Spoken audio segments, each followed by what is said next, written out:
দেখতে পাওয়া যাচ্ছে? হ্যাঁ স্যার।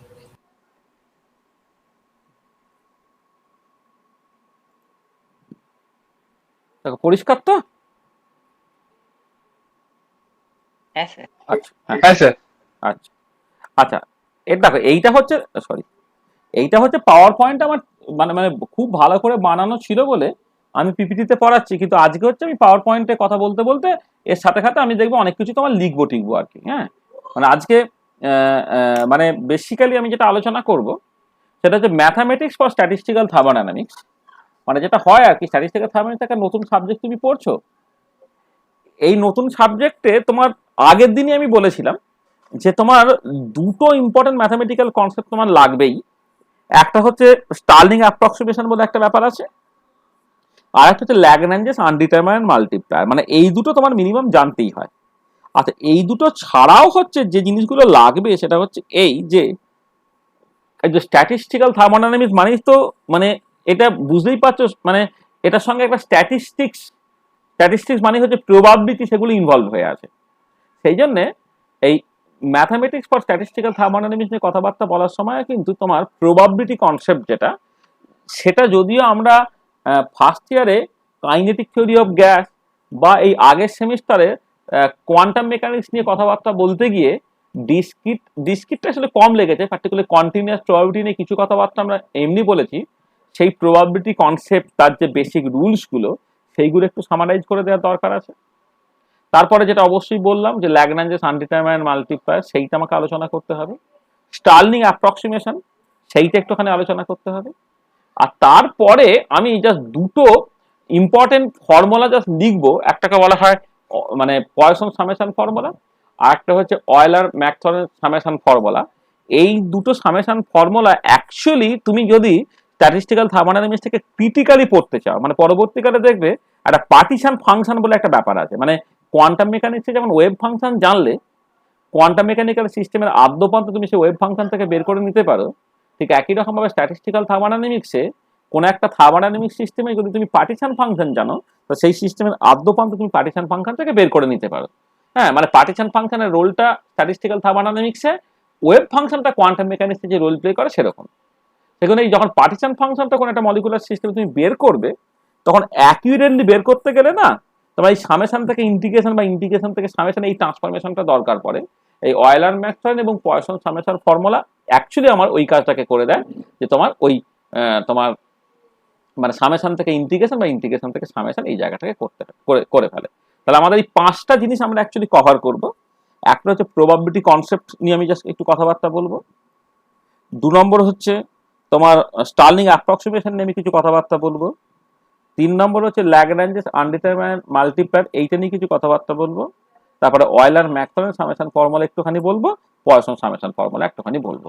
আমি দেখেছি যে মোটামুটি ভাবে বিএসসি এবং এমএসসি 1 পর্যন্ত যে স্ট্যাটিস্টিক্যাল মেকানিক্স তুমি পড়বে, এই 5টা ম্যাথমেটিক্যাল কনসেপ্টের বাইরে আর কোনো ম্যাথমেটিক্যাল কনসেপ্ট লাগে না। সেখানে আমি একদম আপ টু এমএসসি পর্যন্ত যতটুকু ম্যাথমেটিক্যাল কনসেপ্ট আমাদের দরকার পড়বে, ততটুকু ম্যাথমেটিক্যাল কনসেপ্ট আজকের লেকচারে আমি কভার করে দেওয়ার চেষ্টা করবো। যদি দেখি এটা আমাদের কমপ্লিট হয়ে যাওয়ার পরে যথেষ্ট সময় থাকছে, মানে তোমরা কতটা বুঝছো বা কতটা বোঝাতে পারছো, মানে আমরা তো মানে পুরোটা না বুঝলে আমরা এগোবো না। যদি পুরোটা বুঝতে পারে এবং তারপরেও দেখেছি আমাদের যথেষ্ট সময় রয়ে গেছে, সেখানে আমি আরেকটা পাওয়ার পয়েন্ট প্রেজেন্টেশন জাস্ট খুলে রেখেছি। সেটা হচ্ছে আমাদের লেকচার 3 যেটা আমরা বলি আর কি, যেখানে আমরা অ্যাকচুয়ালি ওই তোমার মানে পস্টুলেট সব কোয়ান্টাম মেকানিক্স সেইটাকে ইন্ট্রোডিউস করবো। দেখা যাক, আমার মনে হয় মানে এইখানেই কিছু জিনিস একটুখানি ভালো করে কষে কষে দেখাতে গেলে তোমার এই ম্যাথামেটিক্স ফর স্ট্যাটিস্টিক্যাল থার্মোডাইনামিক্স এইটা করতে কি হয়তো আমাদের পুরো সময়টা চলে যাবে। হ্যাঁ, চলো আমরা শুরু করি তাহলে। আচ্ছা দেখো, প্রথম যে ম্যাথামেটিক্যাল কনসেপ্টটা আমাদের আলোচনা করতে হবে, আসলে ব্যাপারটা হচ্ছে যে আমি তো স্ট্যাটিস্টিক্যাল থার্মোডাইনামিক্স মানেই আমাকে একদম শুরুতেই আমরা বলেছিলাম যে মাইক্রোস্কোপিক পয়েন্ট অফ ভিউ থেকে একটা ম্যাক্রোস্কোপিক প্রপার্টিকে আমি জাস্ট বুঝবো। তাহলে মাইক্রোস্কোপিক পয়েন্ট অফ ভিউ থেকে তুমি যখন একটা ম্যাক্রোস্কোপিক থার্মোডাইনামিক প্রপার্টিকে বুঝতে চাইবে, তুমি জানো যে একটা থার্মোডাইনামিক সিস্টেম, সেখানে মলিকুলের সংখ্যা n টেন্ডস টু ইনফিনিটি, মানে of the order of Avogadro number. তাহলে এবারে স্ট্যাটিস্টিক্যাল থার্মোডাইনামিক্সের যে মূল অ্যাপ্রোচটা ছিল সেটা হচ্ছে এই যে তোমাকে ইন্ডিভিজুয়াল মলিকুলগুলোকে দেখতে হয়, তাদের প্রপার্টি তোমাকে গেস করতে হয় বা মেজার করতে হয়, তারপর সাম কাইন্ড অফ একটা অ্যাভারেজিং করতে হয়, করে আলটিমেটলি তোমাকে জাস্ট ওই ইকুইলিব্রিয়াম থার্মোডাইনামিক প্রপার্টিটাকে জাস্ট মেলানোর চেষ্টা করতে হয়। এই যে রাস্তাটা, এই রাস্তাটা তুমি বুঝতেই পারছো যে এখানে একটা বা দুটো মলিকুলের গল্প নয়। আমরা যখন ওই দেখবে কোয়ান্টাম মেকানিক্সের ইন্ট্রোডাকশন দিয়েছিলাম, সেখানে আমরা বলেছিলাম সেটা হচ্ছে যে ক্লাসিক্যাল মেকানিক্স, যেটা বেশিরভাগ নিউটনিয়ান মেকানিক্স বা ল্যাগ্রাঞ্জেস নিউটনিয়ান মেকানিক্স বা হ্যামিল্টনিয়ান মেকানিক্স বা ল্যাগ্রাঞ্জিয়ান মেকানিক্স, তারা কিন্তু বেসিক্যালি একটা বা অ্যাটমোস্ট দুটো পার্টিকেলকে ট্যাকেল করতে পারে। যদি হিউজ নাম্বার অফ পার্টিকেলস যখন হয়ে যাবে, তখন কিন্তু তুমি নিউটন ইকুয়েশন আর মোশনগুলিকে সলভ করতে পারবে না। যখনই তোমার দুইয়ের বেশি পার্টিকেল বা আমি বলবো যে হিউজ নাম্বার অফ পার্টিকেলস চলে আসছে, তখন কিন্তু প্রবাবিলিটি বা স্ট্যাটিস্টিক্স সেটা তোমার পিকচারে চলে আসছে। এবং যে ক্লাসিক্যাল স্ট্যাটিস্টিক্স বা ক্লাসিক্যাল ডিস্ট্রিবিউশন বা ক্লাসিক্যাল প্রবাবিলিটি যেটা আমাদের একটি কাজে লাগে হিউজ নাম্বার অফ পার্টিকেলসকে ট্যাকেল করার জন্য, সেটাই হচ্ছে ম্যাক্সওয়েল বোলম্যান স্ট্যাটিস্টিক্স। হ্যাঁ, এবং পরবর্তীকালে যদি তোমার কোয়ান্টাম আইডেন্টিক্যাল পার্টিকেলস হয়, তখন বোস আইনস্টাইন স্ট্যাটিস্টিক্স বা ফেরমি-ডিরাক স্ট্যাটিস্টিক্স আছে।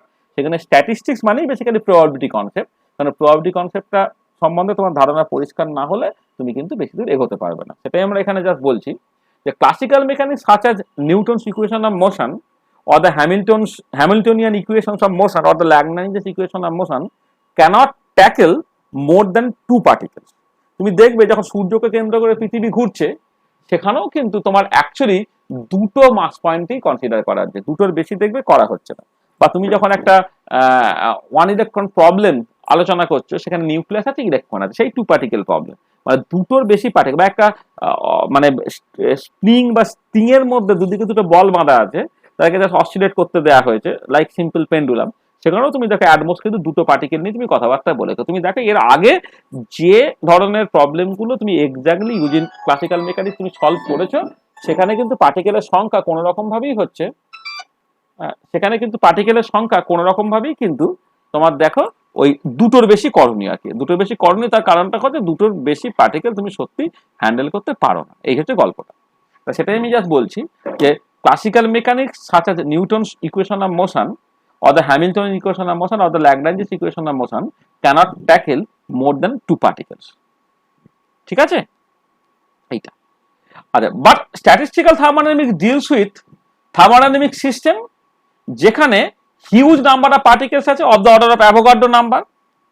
তাহলে বোঝার চেষ্টা করো, তাহলে তুমি বেসিক্যালি যেটা হচ্ছে যে নিউটনস ইকুয়েশন অফ মোশন, সেটা তুমি বলছো যে দুটোর বেশি পার্টিকেল হ্যান্ডেল করতে পারে না, কিন্তু স্ট্যাটিস্টিক্যাল থার্মোডাইনামিক্স সেটা শুরুই হচ্ছে, মানে স্ট্যাটিস্টিক্যাল থার্মোডাইনামিক্স কি না, একটা হচ্ছে মাইক্রোস্কোপিক পয়েন্ট অফ ভিউ থেকে একটা ম্যাক্রোস্কোপিক থার্মোডাইনামিক প্রপার্টি তুমি বুঝতে চাইছো।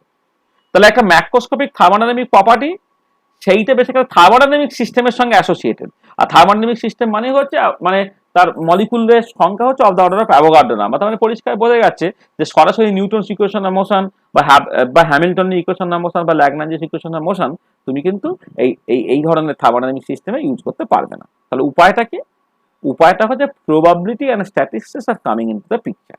তখন প্রবাবিলিটি বা স্ট্যাটিস্টিক্সের শরণাপন্ন হওয়া ছাড়া তোমার আর কোনো উপায় থাকছে না। ঠিক আছে, তাহলে ওই জন্যই আমরা প্রবাবিলিটি কনসেপ্টটাকে প্রথমে ইন্ট্রোডিউস করার চেষ্টা করছি। তাহলে প্রবাবিলিটি কি?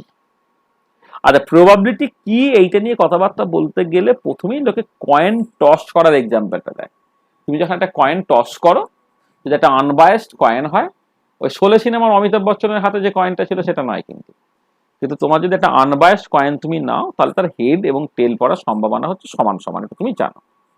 আচ্ছা, তার মানে এমন নয় যে তুমি 3 বার টস করলে 1.5 বার হেড পড়বে বা 1.5 বার টেল পড়বে, এরকম নয়। বা 4 বার টস করো 2 বার হেড 2 বার টেল নাই পড়তে পারে, 4 বারই হেড পড়তে পারে, 3 বার হেড 1 বার টেল পড়তে পারে, 2 বার হেড 2 বার টেল পড়তে পারে, 1 বার হেড 3 বার টেল পড়তে পারে, আবার 4 বারই টেল পড়তে পারে। অনেকগুলো পসিবিলিটিস আছে আর কি। হ্যাঁ, কিন্তু যদি তুমি হিউজ নাম্বার অফ টসিং করো বা হিউজ নাম্বার অফ এক্সপেরিমেন্টস করো, তাহলে তুমি যেতে দেখবে যে মোরাললেস 50% টাইম হচ্ছে তোমার হেড পড়বে আর 50% টাইম হচ্ছে টেল পড়বে, যে আনবায়াসড কয়েন হয়। আর যদি সত্যি সত্যি তোমার ওই কতবার টসিংটা করছে সেই সংখ্যাটা যদি টেন্স টু ইনফিনিটি হয়, তাহলে তুমি দেখবে একদমই 50% টাইমস হচ্ছে হেড পড়ছে আর 50% টাইমস হচ্ছে টেল পড়ছে। ঠিক একই রকম ভাবে তুমি যে ডাইস না বা তোমার ওই লুডো খেলার যে ছক্কা, সেটাকে যদি তুমি নাও, সেখানে 6টা পসিবিলিটি আছে। এবার ওই তোমরা হয়তো খেলার সময় কেউ কেউ অধৈর্য হয়ে যায়, তোমার অপোনেন্ট সে বেশ ঘন ঘন 6 পাচ্ছে, আর তোমার হয়তো দেখা যাচ্ছে যে 6টা তুমি পাচ্ছ না, 1 2 করে পাচ্ছ, বা যখন 1 পাওয়ার দরকার ছিল কোনো একটা গুটিকে কাটার জন্য বা তোমার ওই ফাইনালি জেতার জন্য, দেখা গেছে সেই একটা হয়তো পড়ছেই না, এরকম সিচুয়েশন, তুমি সেই জন্য অধৈর্য হয়ে যাও আর কি। ওখানেও তুমি দেখবে যে যদি তুমি ইনফাইনাইট নাম্বার অফ টাইমস আর কি তুমি ওই এটাকে করো, মানে একটা মানে ডাইসটাকে তুমি প্লে করো আর কি, এবং সেটা আনবায়াসড হয়ে ওই মানে কিছু মানে সে জুয়া খেলার মতো কিছু যদি ওখানে কারসাজি করা থাকে সেটা আলাদা কথা, তাই যদি না হয় তাহলে তোমার ওই 6/1 টাইমস তোমার 1 পড়বে, 6/1 টাইম তোমার 2 পড়বে, বা 6/1 টাইম 3 পড়বে, অ্যান্ড সমান সমান সমান। তাহলে তাহলে প্রবাবিলিটি জিনিসটা কি দাঁড়ালো, তার মানে এই যে কয়েন টস যখন তুমি করছো, তুমি কতবার টসিংটাকে করলে তার মধ্যে কোন একটা পার্টিকুলার ইভেন্ট লেসে হেড কতবার পড়লো, তাহলে হেড কতবার পড়লো ডিভাইডেড বাই কতবার তুমি টোটাল টস করলে, এই যে রেশিওটা সেটাই বেসিক্যালি হেড পড়ার সম্ভাবনা, এবং সেটা কয়েন টসিং এর ক্ষেত্রে হাফ হওয়া উচিত। ঠিক একই রকম ভাবে টেল পড়ার সম্ভাবনাটাও হাফ, বা তোমার ডাইসে হচ্ছে 1 পড়ার সম্ভাবনা হচ্ছে তোমার বেসিক্যালি 1/6। তাহলে দেখো কি বলা হচ্ছে, যে consider some experiments like tossing or flipping of a coin. The result is either heads or tails. Here the tossing or flipping of the coin is called an event and the result is called the outcome. তাহলে তুমি যে toss করলে সেটাকে event বলা হচ্ছে, আর head বললো না টেল বললো, এই যে রেজাল্টটা সেটাকে বলা হচ্ছে আউটকাম। এবারে if n is the total number of possible outcomes and ni is the outcome fall into category I, then probability of outcome I is pi equal to limit n tends to infinity ni by n. তাহলে তুমি দেখো head পড়েছে, ধরো তুমি 100 বার toss করেছো, head পড়েছে 50 বার, আর total মানে head এবং টেল দুজনে মিলে পড়েছে হচ্ছে তোমার 100 বার, তাহলে 50/100 এই যে রেশিওটা, সেটাই বেসিক্যালি তোমার হেড পড়ার সম্ভাবনা। আর এই প্রিয়রিটি তত্ত্বটা তখনই খাটবে যখন হচ্ছে তোমার নাম্বার অফ টোটাল আউটকামস আর কি, টোটাল পসিবল আউটকামস সেটা হচ্ছে তোমার টেন্ডস টু ইনফিনিটি, বা ইন আদার ওয়ে তুমি বলতে পারো যে তুমি কতবার টস করছো আর কি, সেইটা তোমার যখন টেন্ডস টু ইনফিনিটি হবে আর কি, তখনই কিন্তু প্রবাবিলিটি তত্ত্বটা ঠিক ঠিক করে কাজ করবে। আচ্ছা, এবার প্রবাবিলিটি সম্বন্ধে দু একটা কথা বলে নিই, যে টোটাল প্রবাবিলিটি, আচ্ছা তার আগে বলি প্রবাবিলিটি 0 থেকে 1 এর মধ্যে থাকে, মানে প্রবাবিলিটি নেগেটিভ বা 1 এর বেশি অ্যাটলিস্ট ম্যাথামেটিক্স তার কোনো মানে নেই। পরবর্তীকালে কোয়ান্টাম মেকানিক্সে যখন আমি প্রবাবিলিটি নিয়ে কথাবার্তা বলবো, সেখানে একটা নর্মালাইজ ভবিষ্যতে করে নেওয়ার একটা সম্ভাবনা থাকে, মানে প্রবাবিলিটিটা নেসেসারি নর্মালাইজ হবে এরকম যদি ধরে নেওয়া হয় না, সেখানে হয়তো প্রবাবিলিটি 1 এর বেশি তুমি কখনো কখনো দেখতে পেতে পারো আর, কিন্তু সেই প্রবাবিলিটির সঙ্গে এই ম্যাথামেটিক্সের যে প্রবাবিলিটি তাদের কিন্তু একটুখানি তফাৎ আছে। তাহলে ম্যাথামেটিক্সে কিন্তু টোটাল প্রবাবিলিটিটা সবসময় 0 থেকে 1 এর মধ্যে থাকবে। আর if only one outcome is possible, then the outcome is certainty or deterministic and pi equal to 1. ধরো এমন একটা তুমি করছো, মানে তুমি ধরো এই যে যারা ব্যাডমিন্টন খেলে তুমি দেখবে ওই যেটাকে বলে র্যাকেট করে, ওই যেটা কি ওটাকে কি বলে, মানে মানে তুমি ব্যাট আর র্যাকেট, তাই ওইটা ওই যে মানে ফেদারটাকে কি মানে কি বলে ওটাকে, ব্যাডমিন্টনে ফেদারই তো বলে নাকি, শাটেল স্যার, শাটেল না? হ্যাঁ, আচ্ছা শাটেলটাকে তুমি যে দিক থেকেই মারো না কেন, ওই যে নিচের যে ভারীর দিকটা সেই দিকটাই তোমার ব্যাটে গিয়ে লাগে, তাই তো? বা তুমি যদি একটা ছাদ থেকে তুমি একটা খড়ের আঁটি তুমি ফেলছো, দেখবে তোমার ওই যে দিকটা আঁটি বাঁধা থাকে আর কি, সেটাই তোমার নিচের দিকে পড়ে আর কি, তুমি যেভাবেই ফেলো না কেন। বা তুমি দেখবে একটা হয়তো তুমি একটা পেন ধরো অ্যাজ ফর এক্সাম্পল, হ্যাঁ পেনটাকে বিভিন্ন রকম ভাবে ফেলছো, পেনটা কিন্তু কখনো দাঁড়িয়ে পড়ছে না, সবসময় তোমার শুয়েই পড়ছে। তাহলে যদি এরকম সিচুয়েশন হয়, তুমি যেভাবেই ফেলছো যে একটা জিনিসই তোমার বারবার পড়ছে, তাহলে সেইটা একটা নিশ্চিত একটা আউটকাম আর কি, সেটাকে বলে যে সার্টেনটি বা ডিটারমিনিস্টিক এইটা। আর যদি এমন হয় যে কোন একটা জিনিস কখনোই ঘটছে না, আচ্ছা ধরো না তুমি আমি তো ভারতবর্ষের যেহেতু মানে একদম ভ্যালিড নাগরিক, তাহলে আমার তো রাষ্ট্রপতি হওয়ার সম্ভাবনা আছে না নেই? আছে তো বিবেক? হ্যাঁ স্যার। তাহলে রাষ্ট্রপতি হওয়ার সম্ভাবনা আছে, কিন্তু কি মনে হয় রাষ্ট্রপতি হতে পারবো বিবেক ভাই? না স্যার, পারবো না, না? তাহলে দেখো একটা সম্ভব খুব খুব কম, মানে বেসিক্যালি তুমি জিরোই ধরে নাও, মানে মানে ব্যাপারটা হচ্ছে যে আমার রাষ্ট্রপতি হওয়ার সম্ভাবনা হচ্ছে 0, মানে if a particular outcome never occurs then it is an impossible outcome. তার মানে আমি রাষ্ট্রপতি হতে পারবো না, তার মানে বেসিক্যালি হচ্ছে যে, বা আমার ধরো আবার আমার 10 বছর বয়সে ফিরে যাওয়ার খুব ইচ্ছা হলো, হ্যাঁ, তাহলে 10 বছর বয়সে আমি ফিরে কোনোভাবেই যেতে পারবো না, সেই জন্য তখন ওটা করে একটা ইম্পসিবল আউটকাম। হ্যাঁ, এবারে ধরো আমি মারা যাব, হ্যাঁ, কোনো একদিন আমি মারা যাবই যাব। হ্যাঁ, অর্থাৎ আমার মারা যাওয়াটা হচ্ছে একটা সার্টেন বা ডিটারমিনিস্টিক, আর আমার 10 বছর বয়সে আবার ফিরে যাওয়াটা সেটা একটা ইম্পসিবল আউটকাম। সেখানে প্রবাবিলিটিটা মানে একটা নিশ্চিত একটা আউটকাম, সে তার জন্য প্রবাবিলিটিটা 1 হয়, আর যে জিনিসটা কখনোই ঘটবে না বা ইম্পসিবল তার জন্য প্রবাবিলিটিটা হচ্ছে তোমার 0। ঠিক আছে? আচ্ছা, এবারে টোটাল প্রবাবিলিটি 1 ম্যাথামেটিক্সে সেটাকে বলা হচ্ছে normalization of probability, summation over i pi equal to 1। তুমি দেখাবে কি করে? এই যে সামেশন ওভার আই পিআই, এবার পিআইটা কি তোমার লিখেছিলাম না, limit n tends to infinity ni by n, এই যেটা আগে লেখা ছিল এইটা, তাহলে এইটা তুমি পিআই এর জায়গায় বসিয়ে দিলে, limit n tends to infinity আগে করে দিয়েছো 1 by n summation over i ni, summation over i ni, এটা হচ্ছে টোটাল নাম্বার অফ আউটকামস হয়ে যাচ্ছে এন, তাহলে এন বাই এন কেটে গেল, কেটে গিয়ে জাস্ট 1 হয়ে গেল। তাহলে ম্যাথামেটিক্সে কিন্তু টোটাল প্রবাবিলিটি 1 হওয়াটা বাধ্যতামূলক, এবং সেটাই হচ্ছে নর্মালাইজেশন অফ প্রবাবিলিটি। আমি পরে কোয়ান্টাম মেকানিক্সে আসবো, আমি মানে এই প্রবাবিলিটি কনসেপ্টের শেষে কোয়ান্টাম মেকানিক্সের প্রবাবিলিটি কনসেপ্ট নিয়ে আলোচনা করা হয়েছে। আমি আর বারবার বলছি, এই খুব টাটকা টাটকা কোয়ান্টাম মেকানিক্স পড়েছো তো, সেখানে ওয়েভ ফাংশনটাকে নেসেসারিলি নর্মালাইজ হতে হবে না, হ্যাঁ তারা এইসব যখন পড়েছো, তার টোটাল প্রবাবিলিটি 1 অনেক ক্ষেত্রে তোমার নাই হতে পারে। এবার না হলেও তোমার বেসিক্যালি ভয় পাওয়া যাওয়ার কিছু নেই, তুমি চাইলে সেটাকে নর্মালাইজ করে নিতে পারতে আর কি। আসলে ওখানে গন্ডগোলটা হয়ে যায় কি, গন্ডগোলটা হয়ে যায় এই শ্রোডিঞ্জার ইকুয়েশন আর লিনিয়ার ইকুয়েশন হয়ে যাওয়ার জন্য না, লিনিয়ারলি ডিপেন্ডেন্ট ফাংশনগুলো সেম স্টেট রিপ্রেজেন্ট করে ফেলে। তো মানে সাইটাও যে স্টেট রিপ্রেজেন্ট করছে, 5 ইন্টু সাইও সেই স্টেট রিপ্রেজেন্ট করছে, এক ঝামেলা। তাহলে মানে সাই যে স্টেট রিপ্রেজেন্ট করছে, 5 ইন্টু সাই যদি সেই একই স্টেট রিপ্রেজেন্ট করে, তখন তোমার উপায় নাই আর কি, তুমি তখন নর্মালাইজড হবে, অর্থাৎ টোটাল প্রবাবিলিটি 1 হবে, এটাকে তুমি গ্যারেন্টি করতে পারো না। তখন যেটা হচ্ছে, ঠিক আছে, মানে এমন ভাবেই তোমার বানানো হবে জিনিসগুলোকে, মানে অ্যাভারেজ ভ্যালু বের করা বলো বা প্রবাবিলিটি বের করা বলো, সেইগুলো তোমাকে ওই টোটাল প্রবাবিলিটিতে ভাগ ভাগ করে কোনোভাবে ম্যানেজ করতে হয় আর কি। কিন্তু ম্যাথামেটিক্সে কিন্তু টোটাল প্রবাবিলিটি সবসময় 1, এবং এটাকেই বলা হচ্ছে নর্মালাইজেশন অফ প্রবাবিলিটি। তাহলে দেখো, mathematically if total probability is not unity, then it can be made unity by multiplying a constant n. This n is the normalization constant and the process is called the normalization process. তাহলে এই কনসেপ্টটা quantum মেকানিক্সে ভীষণ কাজে লেগেছে, তুমি দেখেছো। ঠিক আছে? এটা তাহলে নর্মালাইজেশন অফ প্রবাবিলিটি জিনিসটা পরিষ্কার হলো তো? মানে যখন তুমি কয়েন টস করছো, হেড পড়ার সম্ভাবনা প্লাস টেল পড়ার সম্ভাবনা, সেটা তো কিন্তু তোমার 1। বা সৌরভ গাঙ্গুলির ক্যাপ্টেন্সিতে ইন্ডিয়া কতবার জিতেছে, কতবার হেরেছে, কতবার ম্যাচ টাই হয়েছে, এই তিনটে প্রবাবিলিটির যোগফল কিন্তু তোমার বেসিক্যালি 1। ঠিক আছে? এই হচ্ছে ব্যাপার। আচ্ছা, নেক্সট আমরা যেটা আসছি সেটা হচ্ছে প্রবাবিলিটির গুণ। This is a very very important concept. ধরো এই কয়েন টসে গল্প বলছি, আমি এখানে বসে কয়েন টস করছি, আর বিবেক তার বাড়িতে বসে কয়েন টস করছে, দুজনের মধ্যে কোনো কমিউনিকেশন নাই। আর এবারে দুজনে যখন কয়েন টস করলাম, আমার মানে হেডও পড়তে পারে টেলও পড়তে পারে, বিবেকেরও হেডও পড়তে পারে টেলও পড়তে পারে।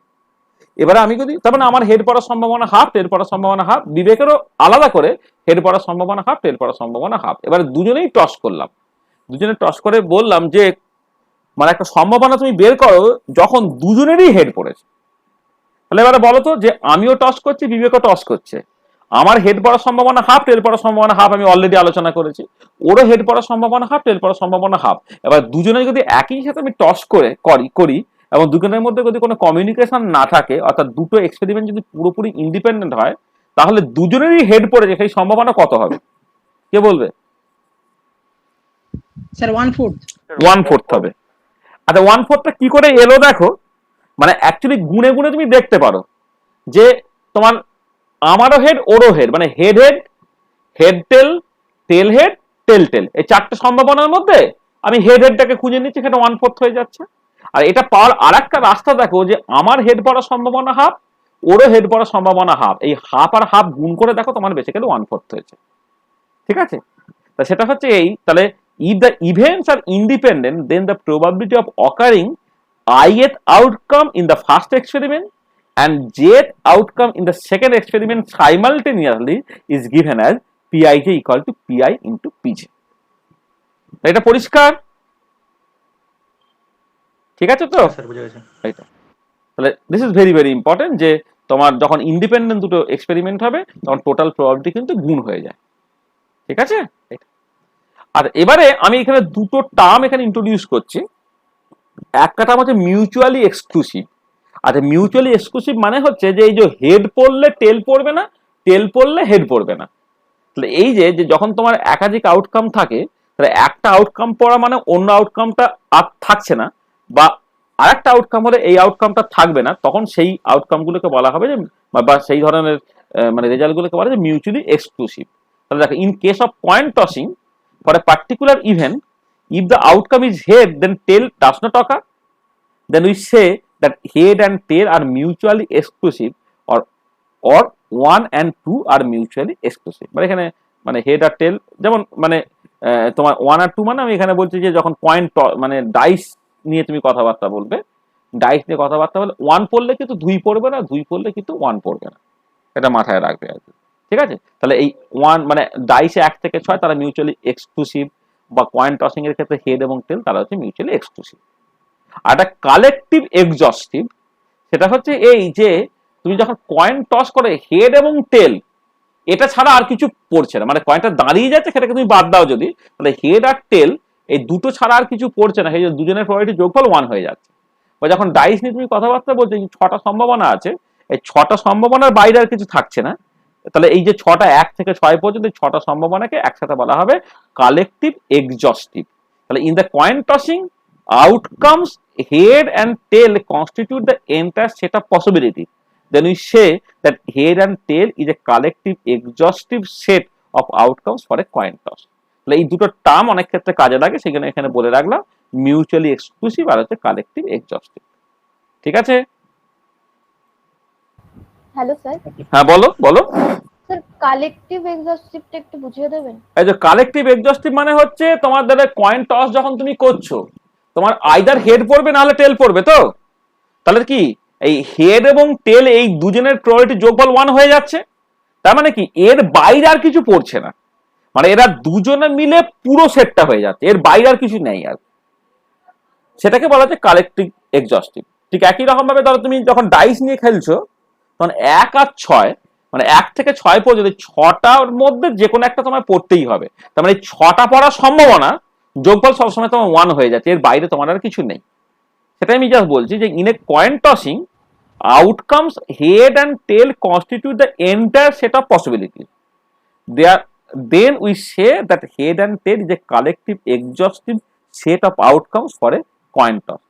মানে ধরো এমন ছিল এই যে তোমার আগে মানে বেশ কয়েক বছর আগে যখন এই ফর্ম টর্ম ফিল আপ করতে হতো না, সেখানে মেল আর ফিমেল এই দুটো অপশন জাস্ট লেখা থাকতো, তাহলে লোকে জাস্ট মনে করতো যে মেল এবং ফিমেল এইটা হচ্ছে মানে মানে কোন একজনের পুরুষ হওয়ার সম্ভাবনা আর কোন একজনের নারী হওয়ার সম্ভাবনা, এই দুটো সম্ভাবনা যোগফল জাস্ট 1, এছাড়া আর কিছু হতে পারে না।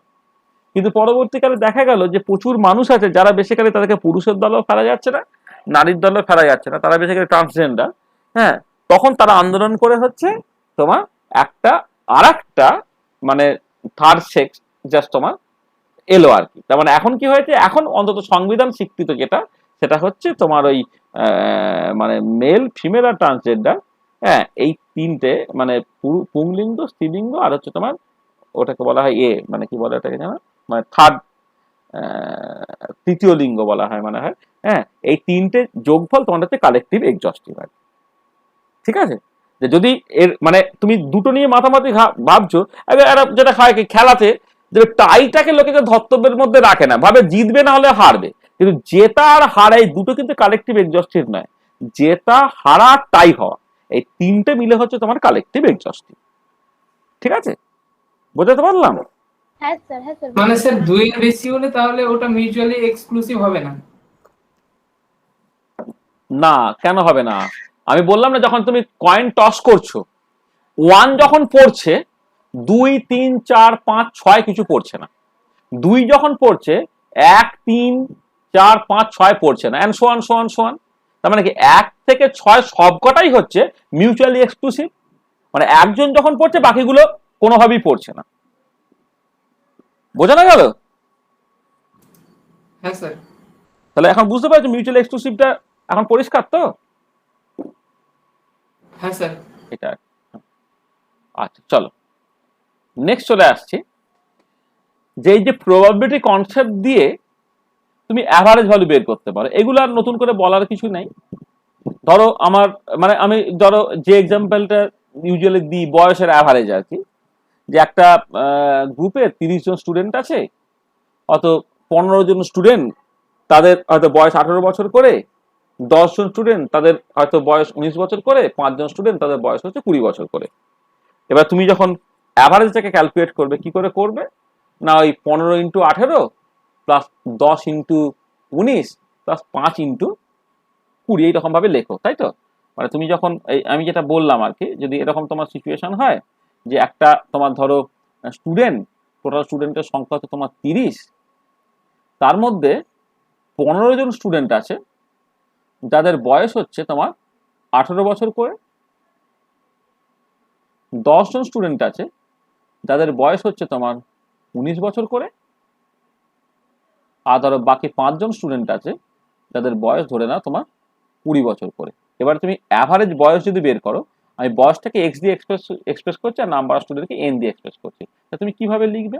Just simply 15 into 18 plus 10 into 19 plus 5 into 20 divided by, মানে জাস্ট 15 প্লাস 10 প্লাস 5, এইটা মানে বেসিক্যালি 30। তাহলে এটাকে তুমি লিখতে পারো, দেখো 15/30 ইন্টু 18 প্লাস হচ্ছে 10/30 ইন্টু 19 প্লাস হচ্ছে 5/30 ইন্টু তোমার 20। এবারে দেখো এই 15/30টা কি বলো তো অ্যাকচুয়ালি, না তোমার কাছে 30 জন স্টুডেন্ট আছে আমার, তার মধ্যে আমাকে বলে দিয়েছে যে 15 জন স্টুডেন্ট তাদের বয়স হচ্ছে 18 বছর, 10 জন স্টুডেন্ট তাদের বয়স হচ্ছে 19 বছর, আর 5 জন স্টুডেন্টের বয়স 20 বছর। এই একটা বেসিক সামারি আমাকে দিয়ে দিয়েছে। এবার আমি কোন একজনকে টার্গেট করলাম, ধরো বিবেককেই টার্গেট করলাম, তাহলে বিবেকের বয়স 15 হওয়ার সম্ভাবনা কত? 15/30। বা ধরো আমি আরো সব তোমাদেরকে এই বেহালাকে আমি টার্গেট করলাম, বেহালার বয়স হচ্ছে তোমার 19 হওয়ার সম্ভাবনা কতটা? 10/30। তার মানে দেখো সম্ভাবনা তত্ত্বটা চলে আসছে। তার মানে দেখো তাহলে অ্যাভারেজটা যখন তুমি ক্যালকুলেট করছো, এই অ্যাভারেজটা কি হচ্ছে না কোন একটা পার্টিকুলার বয়স এবং সেই বয়সের স্টুডেন্ট পাওয়ার সম্ভাবনা, হ্যাঁ, সেইগুলো তুমি যা যোগ করে দিচ্ছ।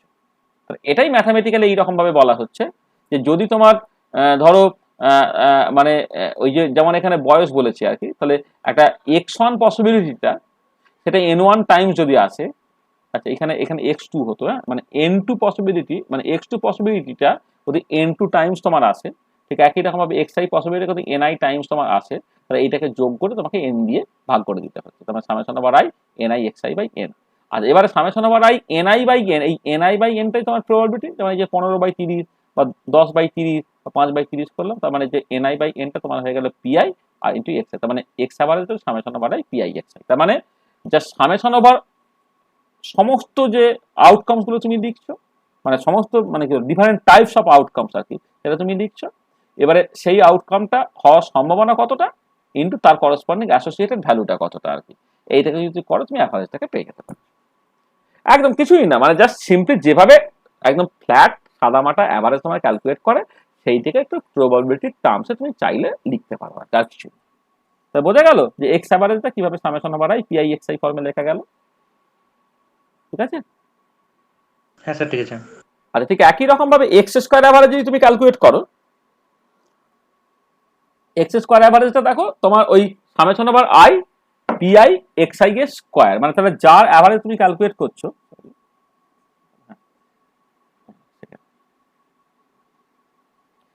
দেখো যার এক্স স্কোয়ার অ্যাভারেজ তুমি ক্যালকুলেট করছো, তার summation over i pi xi এর স্কোয়ার। তো এক্স কিউবের অ্যাভারেজ যদি ক্যালকুলেট করো, তার summation over i pi xi cube. তাহলে এই এক্স স্কোয়ার অ্যাভারেজকে বলে সেকেন্ড মোমেন্ট, এক্স কিউবকে অ্যাভারেজ বলে third moment and so on. তার মানে দেখো গল্পটা কি, যে তুমি অ্যাকচুয়ালি হচ্ছে যার অ্যাভারেজ ক্যালকুলেট করতে চাইছো আর কি, সেইটা মানে হওয়ার যে সম্ভাবনা আর কি, সেইটা তুমি লিখবে, তার তার সঙ্গে প্রয়োরিটি গুণ করবে, করে সামেশন ওভার অল শেষ করে দেবে। তাহলে যে x average, x square average, x cube average কেমন করে ক্যালকুলেট করলাম, পরিষ্কার তো? ঠিক আছে তো? হ্যাঁ স্যার ঠিক আছে। আচ্ছা আচ্ছা, এই প্রয়োরিটি কনসেপ্টে আরেকটা জিনিস তোমার খুব লাগে, সেটা হচ্ছে স্ট্যান্ডার্ড ডেভিয়েশন এবং ভ্যারিয়েন্স। আর এটা খুব সহজ ব্যাপার, যে ভ্যারিয়েন্স বাই ডেফিনেশনস হচ্ছে যে মানে এটা আসলে মানে স্ট্যাটিস্টিক্স যখন পড়া হয় এই কনসেপ্টটা তোমার ভীষণ ভীষণ ইম্পর্টেন্ট। সেটা হচ্ছে ধরো তুমি মানে এটা যেটা ফর্মাল ডেফিনেশন আর কি, এটা তোমার আরো অন্যরকম ভাবে ডিফাইন করা যায়, কিন্তু আমি সেসব আর বলছি না। একটা হচ্ছে যে তুমি ধরো কোন একটা পার্টিকুলার ইভেন্ট আর কি, হ্যাঁ, তার সঙ্গে অ্যাসোসিয়েটেড ভ্যালুটা, মানে তুমি কোনো একটা কিছু মাপছো ধরো, মানে সেটা টাইটেশন হতে পারে বা তোমার বয়স হতে পারে, তোমার ওজন হতে পারে ইত্যাদি আর কি। তুমি এই যে অ্যাকচুয়ালি ধর টাইটেশনের কথাই যদি আমি বলি, আমি যে এক্সাম্পলটা দিয়ে শুরু করি আর কি, ধরো এমন হলো যে তুমি 3বার টাইটেশন করলে তোমার ভ্যালুগুলো বেরিয়েছে কত, তোমার 10.1 একবার বেরিয়েছে, 10 একবার বেরিয়েছে, আর ধরো 9.9 একবার বেরিয়েছে, তুমি 3বার টাইটেশন করে, তাহলে এইগুলো হচ্ছে তোমার বেসিক্যালি এক্সআই ভ্যালুগুলো। আচ্ছা, এবারে এক্স এর অ্যাভারেজ অনেক সময় বলা হয় ট্রু ভ্যালু যেটা, সেটা তোমার বলে দিয়েছে তোমার 10। আচ্ছা, এবারে এরারটা হচ্ছে তোমার ভ্যালু আর অ্যাকচুয়াল ভ্যালু। এই অ্যাকচুয়াল ভ্যালুটা মানে অ্যাকচুয়ালি যেটা হয় যে অ্যাকচুয়াল ভ্যালুটা অনেক সময় তুমি না জানতে পারো, তখন যেটা করে কি অনেকবার এক্সপেরিমেন্ট করে তার অ্যাভারেজটাকে বের করে নেয় আর কি। হ্যাঁ, এইটা। এবং যদি তোমার সত্যি সত্যি ইনফাইনাইট টাইমস, মানে হিউজ নাম্বার অফ টাইমস এক্সপেরিমেন্টটাকে করে যদি তোমার অ্যাভারেজটাকে বের করো, সেটাকে বলা হয় তোমার মিন, মানে এটাকে বলা হয় তোমার পপুলেশন মিন। আর যদি তুমি ফাইনাইট নাম্বার অফ টাইমস মেজারমেন্টটাকে করে তার অ্যাভারেজ করো, তখন তাকে বলা স্যাম্পল মিন। স্যাম্পল মিনটাকে এক্স অ্যাভারেজ এইরকম ভাবে এক্সপ্রেস করা হয়, আর তোমার পপুলেশন মিনটাকে মিউ দিয়ে এক্সপ্রেস করা হয়। তাহলে যাকে এক্স বার বা মিউ তার একটা ভ্যালু তোমার বলে দেওয়া আছে এটা। আর এবারে আমি যদি এরার ক্যালকুলেট করি, অ্যাবসলিউট এরারটা বেসিক্যালি হচ্ছে x i minus x average. তার মানে বেসিক্যালি কি হচ্ছে, মানে বা এক্স টু, মানে এইটাকে তুমি জাস্ট এক্স এর টু ভ্যালু দিয়ে ভাবতে পারো আর। তাহলে দেখো, তাহলে প্রথমটার জন্য তোমার এরারটা বেরোলো +0.1, সেকেন্ডটার জন্য 0, থার্ডটার জন্য -0.1। এবারে এরারটা যদি অ্যাভারেজ করো সেটা দেখো তোমার 0 হয়ে যাবে। এরারটার অ্যাভারেজ করলে সেটা কিন্তু তোমার 0 হয়ে যাবে। সেই জন্য লোকে যেটা করে, মানে আচ্ছা, এবারে তাতে একটা মিসকনসেপশন তৈরি হতে পারে, সেটা হচ্ছে এই যে একজন মানুষ টাইটেশন করলো, তার 10.1, 10 আর 9.9 বেরিয়েছে। আর একজন মানুষ সে বেসিক্যালি টাইটেশন করলো, সে পেয়েছে ধরো একবার 11 পেয়েছে, একবার 10 পেয়েছে, একবার 9 পেয়েছে। তাহলে এরারের অ্যাভারেজ করলে এটাও 0 অ্যাভারেজটা, এটাও অ্যাভারেজটা হচ্ছে তোমার 0। তো তারা কি ফুল ক্রেডিট দেওয়া উচিত? তা হচ্ছে নয়। এখন কি করতে হবে না, তোমাকে যেটা করতে হবে যে তোমার মাপা ভ্যালু, আর এটাকে বলা হয় অ্যাকসেপ্টেড ট্রু ভ্যালু। মানে এক্স অ্যাভারেজ আমি লিখেছি, এইটা অনেক সময় তুমি মিউ দিয়ে লিখতে পারো, অনেক সময় এক্স টি দিয়ে লিখতে পারো, সেটা হচ্ছে অ্যাকসেপ্টেড ট্রু ভ্যালু। তাহলে আমার মাপা ভ্যালু এবং অ্যাকসেপ্টেড ট্রু ভ্যালু এই ডিফারেন্সটা, হ্যাঁ, সেইটা, আচ্ছা এখানে এটা ভুল হয়েছে, এইটা তোমার বেসিক্যালি স্কোয়ার নাও, তুমি স্কোয়ার নিয়ে অ্যাভারেজ করো, মানে x i minus x average তার স্কোয়ার নিয়ে তুমি অ্যাভারেজ করো। তাহলে যখন স্কোয়ার নিয়ে ফেলছি, তখন তুমি খেয়াল করে দেখো এই যে এইটা +1 একটা -1 হয়ে ক্যান্সেল হয়ে যাচ্ছিল, এখন এটা ক্যান্সেল হওয়ার কোনো স্কোপ থাকছে না। তাহলে কি দাঁড়াচ্ছে, তাহলে তোমাকে দেখো যেটা করতে হচ্ছে যে তোমার মাপা ভ্যালু মাইনাস হচ্ছে তোমার অ্যাকসেপ্টেড ট্রু ভ্যালু, এই ডিফারেন্সটা স্কোয়ার করে তুমি অ্যাভারেজ করো। অ্যাভারেজ করলে যেটা বেরোবে সেটাই হচ্ছে তোমার ভ্যারিয়েন্স। ঠিক আছে, সেটাই হচ্ছে তোমার অ্যাকচুয়ালি ভ্যারিয়েন্সটা। হ্যাঁ, এবং সেটাকে তুমি লিখতে পারো কি করে না, সামেশন ওভার আই। এবারে যে জিনিসের অ্যাভারেজ তুমি ক্যালকুলেট করবে, সামেশন ওভার আই পিআই, সেই জিনিসটা লিখে ফেলবো। তো summation over i p i x i minus x average তার স্কোয়ার হয়ে গেল। এবারে এই পার্টটা তুমি এক্সপান্ড করে ফেলো, কি হচ্ছে না, সামেশন ওভার আই পিআই, এটা হচ্ছে এক্স আই এর square minus 2 x average x i plus x average square. তাহলে ভেঙে লিখে ফেলো তিনটে টার্মসে, summation over i p i x i এর square minus 2 into x average into summation over i p i x i plus x অ্যাভারেজের square into summation over i p i. এবার দেখো এইটা হয়ে যাচ্ছে তোমার বেসিক্যালি এক্স স্কোয়ারের অ্যাভারেজ, এইটা হয়ে যাচ্ছে এক্স এর অ্যাভারেজ, আর এইটা হয়ে যাচ্ছে তোমার 1 নর্মালাইজেশন অফ প্রবাবিলিটির জন্য আর কি। তাহলে আমি বসালাম, তাহলে x square average minus 2 x average square, মানে এক্স অ্যাভারেজ অলরেডি ছিল, এটা এক্স অ্যাভারেজ, তাহলে x average square plus x average তার স্কোয়ার হয়ে গেল, তাহলে এইটা একটু কেটে গেল, তাহলে এক্স স্কোয়ার অ্যাভারেজ মানে এক্স অ্যাভারেজ স্কোয়ার হলো। তার মানে ভ্যারিয়েন্সটাকে এই যে প্রথমে এত কষ্ট করে একটা ডিফাইন করার চেষ্টা করেছিলাম যে x i minus x average তার স্কোয়ারের average, this is nothing but x square average minus x অ্যাভারেজের স্কোয়ার। ঠিক আছে, আর এখান থেকে তুমি স্ট্যান্ডার্ড ডেভিয়েশন সেইটাকে যদি করো, এই ভ্যারিয়েন্সের যে স্কোয়ার রুট হয়ে যাচ্ছে, সেটা সিগমা এক্স দিয়ে এক্সপ্রেস করা হয়, which is nothing but x square average minus x অ্যাভারেজের স্কোয়ার। তাহলে বোঝা গেল ভ্যারিয়েন্স আর স্ট্যান্ডার্ড ডেভিয়েশন জিনিসটা স্ট্যাটিস্টিক্সে বা প্রবাবিলিটি কনসেপ্টে। কোনো অসুবিধা নাই তো? না স্যার, ঠিক আছে। সবাই ঠিক আছে তো? হ্যাঁ স্যার। আচ্ছা, এবারে একটা কথা, সেটা হচ্ছে এই যে তুমি মানে যেখানে যেখানে অলরেডি টোরিটি কনসেপ্টটাকে ইউজ করেছো মানে ফিজিক্যাল কেমিস্ট্রিতে, একটা হচ্ছে Maxwell speed distribution, energy distribution, এখানে তুমি ওটাকে ব্যবহার করেছো। আর কোয়ান্টাম মেকানিক্সে সেখানে ওয়েভ ফাংশনের ফিজিক্যাল সিগনিফিকেন্স হেনা তেনা তোমার দেখতে গিয়ে সেখানেও তুমি প্রবাবিলিটি কনসেপ্টটাকে ব্যবহার করেছো। এবং দু জায়গাতেই খেয়াল করে দেখো, এই প্রবাবিলিটিটা এই কয়েন টসের মতো মানে একটা বা দুটো সম্ভাবনা নয়, বা ডাইসের মতো একটা থেকে মানে ছটা সম্ভাবনা কিন্তু নয়, ওখানে সম্ভাবনাটা ছিল ইনফাইনাইট। মানে যখন তুমি মানে একটা probability of finding molecule having speed within the range c and c plus dc বলছো, সেখানে তুমি অ্যাজিউমই করে নিচ্ছ, যেটা কাইনেটিক থিওরি অফ গ্যাসের বেসিক অ্যাজাম্পশনের মধ্যেই পড়ে, সেটা হচ্ছে যে স্পিড অফ দ্য মলিকুল 0 থেকে ইনফিনিটি যা খুশি হতে পারে। আচ্ছা, আবার যখন তুমি কোয়ান্টাম মেকানিক্সে প্রবাবিলিটি কনসেপ্টটা তুমি নিয়ে আসছো, সেখানে হচ্ছে যে এই যে ওয়েভ ফাংশনের যে ভ্যালুটা আর কি, হ্যাঁ, সেটা তোমার যা খুশি হতে পারে। মানে তোমার মানে একটা স্পেসিফিক ডিসক্রিট ভ্যালু আছে, আইদার 1 নাহলে 2 নাহলে 3 এরকম নয়। কারণ ওয়েভ ফাংশন সেটা বেসিক্যালি কন্টিনিউয়াস হয়ে যাওয়ার জন্য তোমার actually within the given domain বিভিন্ন ভ্যালুতে তোমার ওয়েভ ফাংশনের ভ্যালু যা খুশি তোমার একটা হতে পারে আর কি। তাহলে এই প্রত্যেকটা ক্ষেত্রেই দেখো যে তুমি অ্যাকচুয়ালি ডিসক্রিট প্রবাবিলিটি মানে শুধু মানে আইদার হেড না হলে টেল, অথবা ডাইসের ক্ষেত্রে 6টার মধ্যে যে কোনো একটা সম্ভাবনা এরকম না হয়ে কিন্তু অ্যাকচুয়ালি সম্ভাবনাটা মানে বিস্তৃত, মানে 0 থেকে ইনফিনিটি যা খুশি একটা হতে পারে। তাই যখনই তোমার এটা যা খুশি হতে পারছে, তখনই চলে এলো তোমার কন্টিনিউয়াস প্রবাবিলিটির গল্প। তাহলে আমি ডিসক্রিট প্রবাবিলিটি সেটা বোঝার জন্য হয়তো সহজ, কিন্তু অ্যাকচুয়ালি যেটা আমাদের কাজে লাগবে সেটা হচ্ছে কন্টিনিউয়াস প্রবাবিলিটি।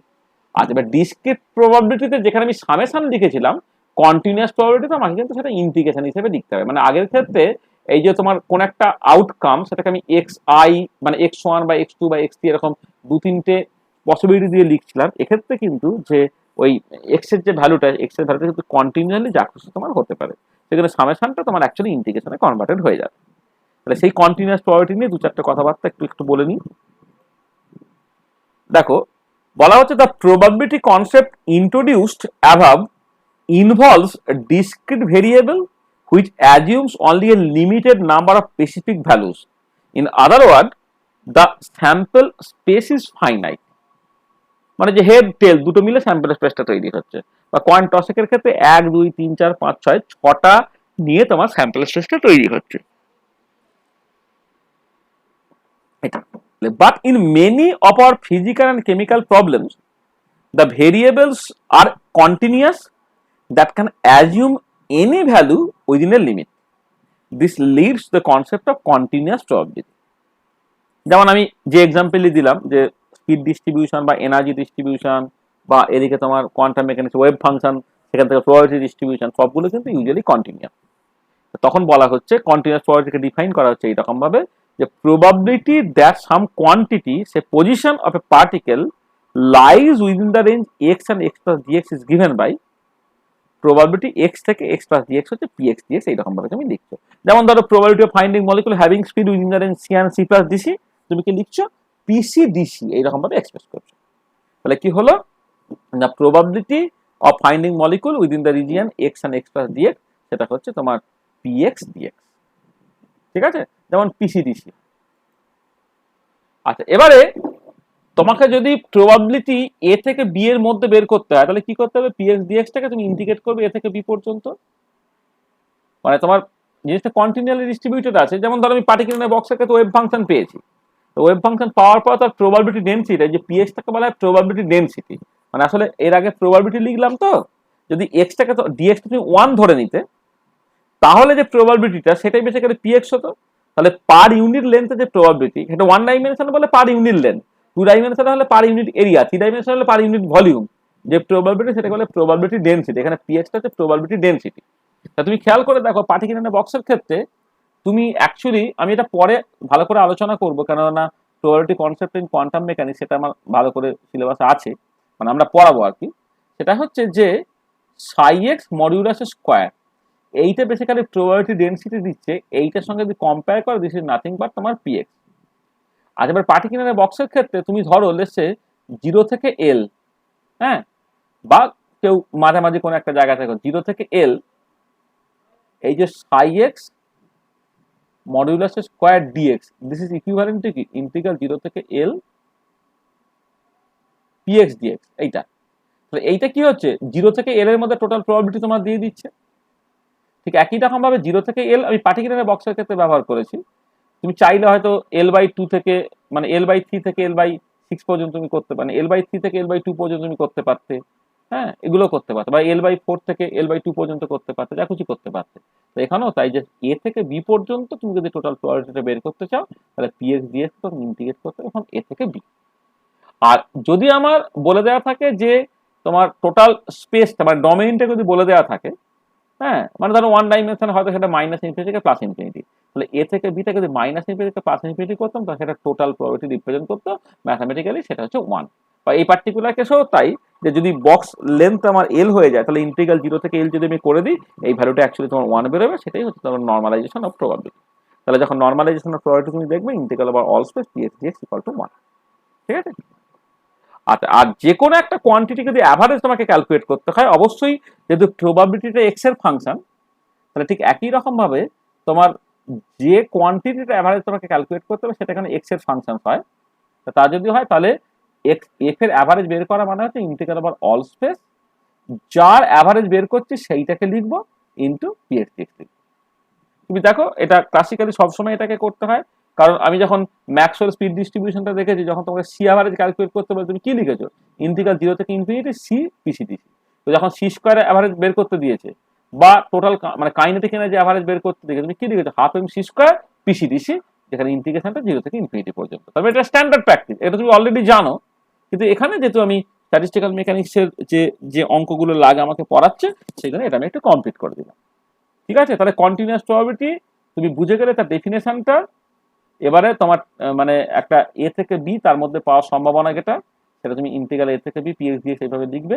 টোটাল প্রবাবিলিটি বা নর্মালাইজেশনের প্রবাবিলিটি যদি ক্যালকুলেট করতে চাই ইন্টিগ্রাল বা অল স্পেস পিএক্স ডিএক্স তুমি লিখবে, সেটা অ্যাকচুয়ালি 1 হবে। আর কোন একটা কোয়ান্টিটি অ্যাভারেজ যদি ক্যালকুলেট করতে চাই তাহলে ইন্টিগ্রাল বা অল স্পেস যে কোয়ান্টিটি থেকে অ্যাভারেজ যে কোয়ান্টিটিটার অ্যাভারেজ বের করতে চাইছি সেইটাকে তুমি লিখবে, আর সেটা পিএক্স ডিএক্স লিখে ইন্টিগ্রাল ওভার অল স্পেস করে দেবে। বোঝা গেল যা করলাম? ঠিক আছে তো? হ্যাঁ স্যার। হ্যাঁ স্যার। আচ্ছা, এবারে দেখো আমি দু একটা এক্সাম্পল তোমায় বলে দিচ্ছি যে যখন ম্যাক্সওয়েল স্পিড ডিস্ট্রিবিউশন ফর্মুলা করেছো যে probability of finding molecules having speed within the range c and c plus dc, দেখো তোমার এই ফর্মুলা দিয়ে চলে এবং দেখো এটা হচ্ছে কন্টিনিউয়াস প্রবাবিলিটি পিসিডিসি। আচ্ছা, যখন তুমি probability of finding molecule having kinetic energy within the range epsilon and epsilon plus epsilon and epsilon plus d epsilon তুমি দেখো, সেটা দেখো এই যে ফর্মুলা লেখো p epsilon d epsilon equal to 2 pi 1 over pi kT to the power 3 এর 2 root over epsilon to the power minus epsilon by kT d epsilon, আবার সেই কন্টিনিউয়াস প্রবাবিলিটি। ঠিক আছে, এটা তাহলে দেখো এই যে প্রবাবিলিটি কনসেপ্টটা তোমার কিন্তু মানে মানে কন্টিনিউয়াস প্রবাবিলিটি কনসেপ্টটা কিন্তু কাইনেটিক থিওরির কাছে তুমি অলরেডি পড়েছো। আচ্ছা, আবার দেখো এই যে ফ্র্যাকশন অফ মলিকুলস বা probability of finding molecules having energy within having energy greater equal to certain threshold, যখন তুমি ক্যালকুলেট করছো তখন কি করছো তুমি ইন্টিগ্রেশনটা করছো দেখো এপসাইলন প্রাইম থেকে ইনফিনিটি পর্যন্ত। তার মানে তুমি যদি এটা 0 থেকে ইনফিনিটি তুমি প্লট করতে ইন্টিগ্রেশনটা টোটাল প্রবাবিলিটি সেটা 1 বেরিয়ে যেত, কিন্তু তার বদলে তখন যখন তোমাকে ক্যালকুলেট করতে বলছে যে what is the probability of finding molecules having kinetic energy greater equal to certain value epsilon prime, তখন তোমাকে এপসাইলন প্রাইম থেকে ইনফিনিটি তুমি ইন্টিগ্রেট করে যা ভ্যালু বেরোবে। যেমন আমি ওই যে ইন্টিগ্রাল এ থেকে বি পিএক্স ডিএক্স করলাম, ঠিক এখানে একই রকম ভাবে integral epsilon prime to infinity তার সঙ্গে হচ্ছে পি এপসাইলন ডি এপসাইলন করে তুমি ভ্যালুটাকে পেয়ে যেতে পারছো। তাহলে এগুলো তোমার জানা আছে প্রবাবিলিটি কনসেপ্টটা। আচ্ছা, কোয়ান্টাম মেকানিক্সের যে প্রবাবিলিটি কনসেপ্টটা মানে তোমার মানে সেইটা নিয়ে আর নতুন করে বলার কিছু নেই, তোমার জানো যেটা মানে বর্নস প্রবাবিলিস্টিক ও statistical interpretation of wave function, যেটা সেখানে বেসিক্যালি তাহলে এখানে ভুল হয়েছে, এখানে এটা রয়ে গেছে। আচ্ছা, এখানে হচ্ছে তোমার এই লিমিটটা থাকবে না, হ্যাঁ সেটা হচ্ছে probability of finding particle within the region x and x plus dx, সেটা যে পিএক্স ডিএক্স সেটাকে তোমার লিখতে হবে সাই এস মডুলাস স্কোয়ার ডিএক্স এইরকম ভাবে। এইটাই হচ্ছে বর্নস প্রবাবিলিস্টিক ও statistical interpretation of wave function. এবার তুমি যদি ইন্টিগ্রাল আবার অল স্পেস করে নাও সেটা কিন্তু 1 হয়ে যায়, সেটা হচ্ছে নর্মালাইজেশন অফ প্রবাবিলিটি এগুলো। ঠিক আছে, আর যেটা কোয়ান্টাম মেকানিক্সে এটা নতুন করে বলার কিছু নাই যে মানে টোটাল ওয়েভ ফাংশনটা নর্মালাইজ হবে এর কোনো বাধ্যবাধকতা নেই, কিন্তু তুমি একটা কনস্ট্যান্ট সেটা দিয়ে গুণ করে নর্মালাইজ বানিয়ে নিতে পারো। এটা কোয়ান্টাম মেকানিক্স থেকে তো অলরেডি পড়েছো, আমি আর এইটা নিয়ে কিছু কথাবার্তা বলছি। এটা continuous probability in quantum mechanics. তাহলে দেখো আমি এই যে মানে মানে যে প্রবাবিলিটি কনসেপ্টটা শিখলাম সেটা কোয়ান্টাম মেকানিক্সে তার ব্যবহার, তোমার ম্যাক্সওয়েল স্পিড এবং এনার্জি ডিস্ট্রিবিউশন তার ব্যবহার, এই নিয়ে যা দু চারটে কথাবার্তা বলছিলাম আর কি। হ্যাঁ, সেটা কোয়ান্টাম মেকানিক্সের পার্টটা আমি জাস্ট পুরো স্কিপ করে ফেললাম, এটা তুমি অলরেডি জানো বলে। ঠিক আছে, আচ্ছা আচ্ছা, এবারে এই প্রবাবিলিটি এবং স্ট্যাটিস্টিক্স এর কনটেক্সটে আরো দুটো কনসেপ্ট তোমার লাগে, একটা হচ্ছে পারমুটেশন আর একটা হচ্ছে কম্বিনেশন। দেখো পারমুটেশন কম্বিনেশন তোমরা যে এনপিআর এনসিআর এগুলো তোমরা প্রচুর ব্যবহার করেছো, ঠিক আছে। তাহলে এনসিআর এনপিআর এই জিনিসগুলো কি? দেখো a permutation is a set of distinct object that is an ordering of this objects. The number of permutation of n objects taken r at a time is given by npr, সেটা হচ্ছে n factorial divided by হচ্ছে n minus r factorial। তার মানে এই পারমুটেশনের মধ্যে তুমি basically একটা arrangement করছো আর কি। তাহলে অ্যারেঞ্জমেন্ট করছো মানে ধরো আমি কথা বলছি, এই কার একজনের নাম ধরো বললাম রাম, আর এ এম। তাহলে এবারে কথাটা হচ্ছে আর এ এম, এখানে তিনটে লেটার আছে, এই তিনটে লেটার দিয়ে তুমি কতগুলো নাম টোটাল তৈরি করতে পারবে, কতগুলো ওয়ার্ড তোমার তৈরি করতে পারবে।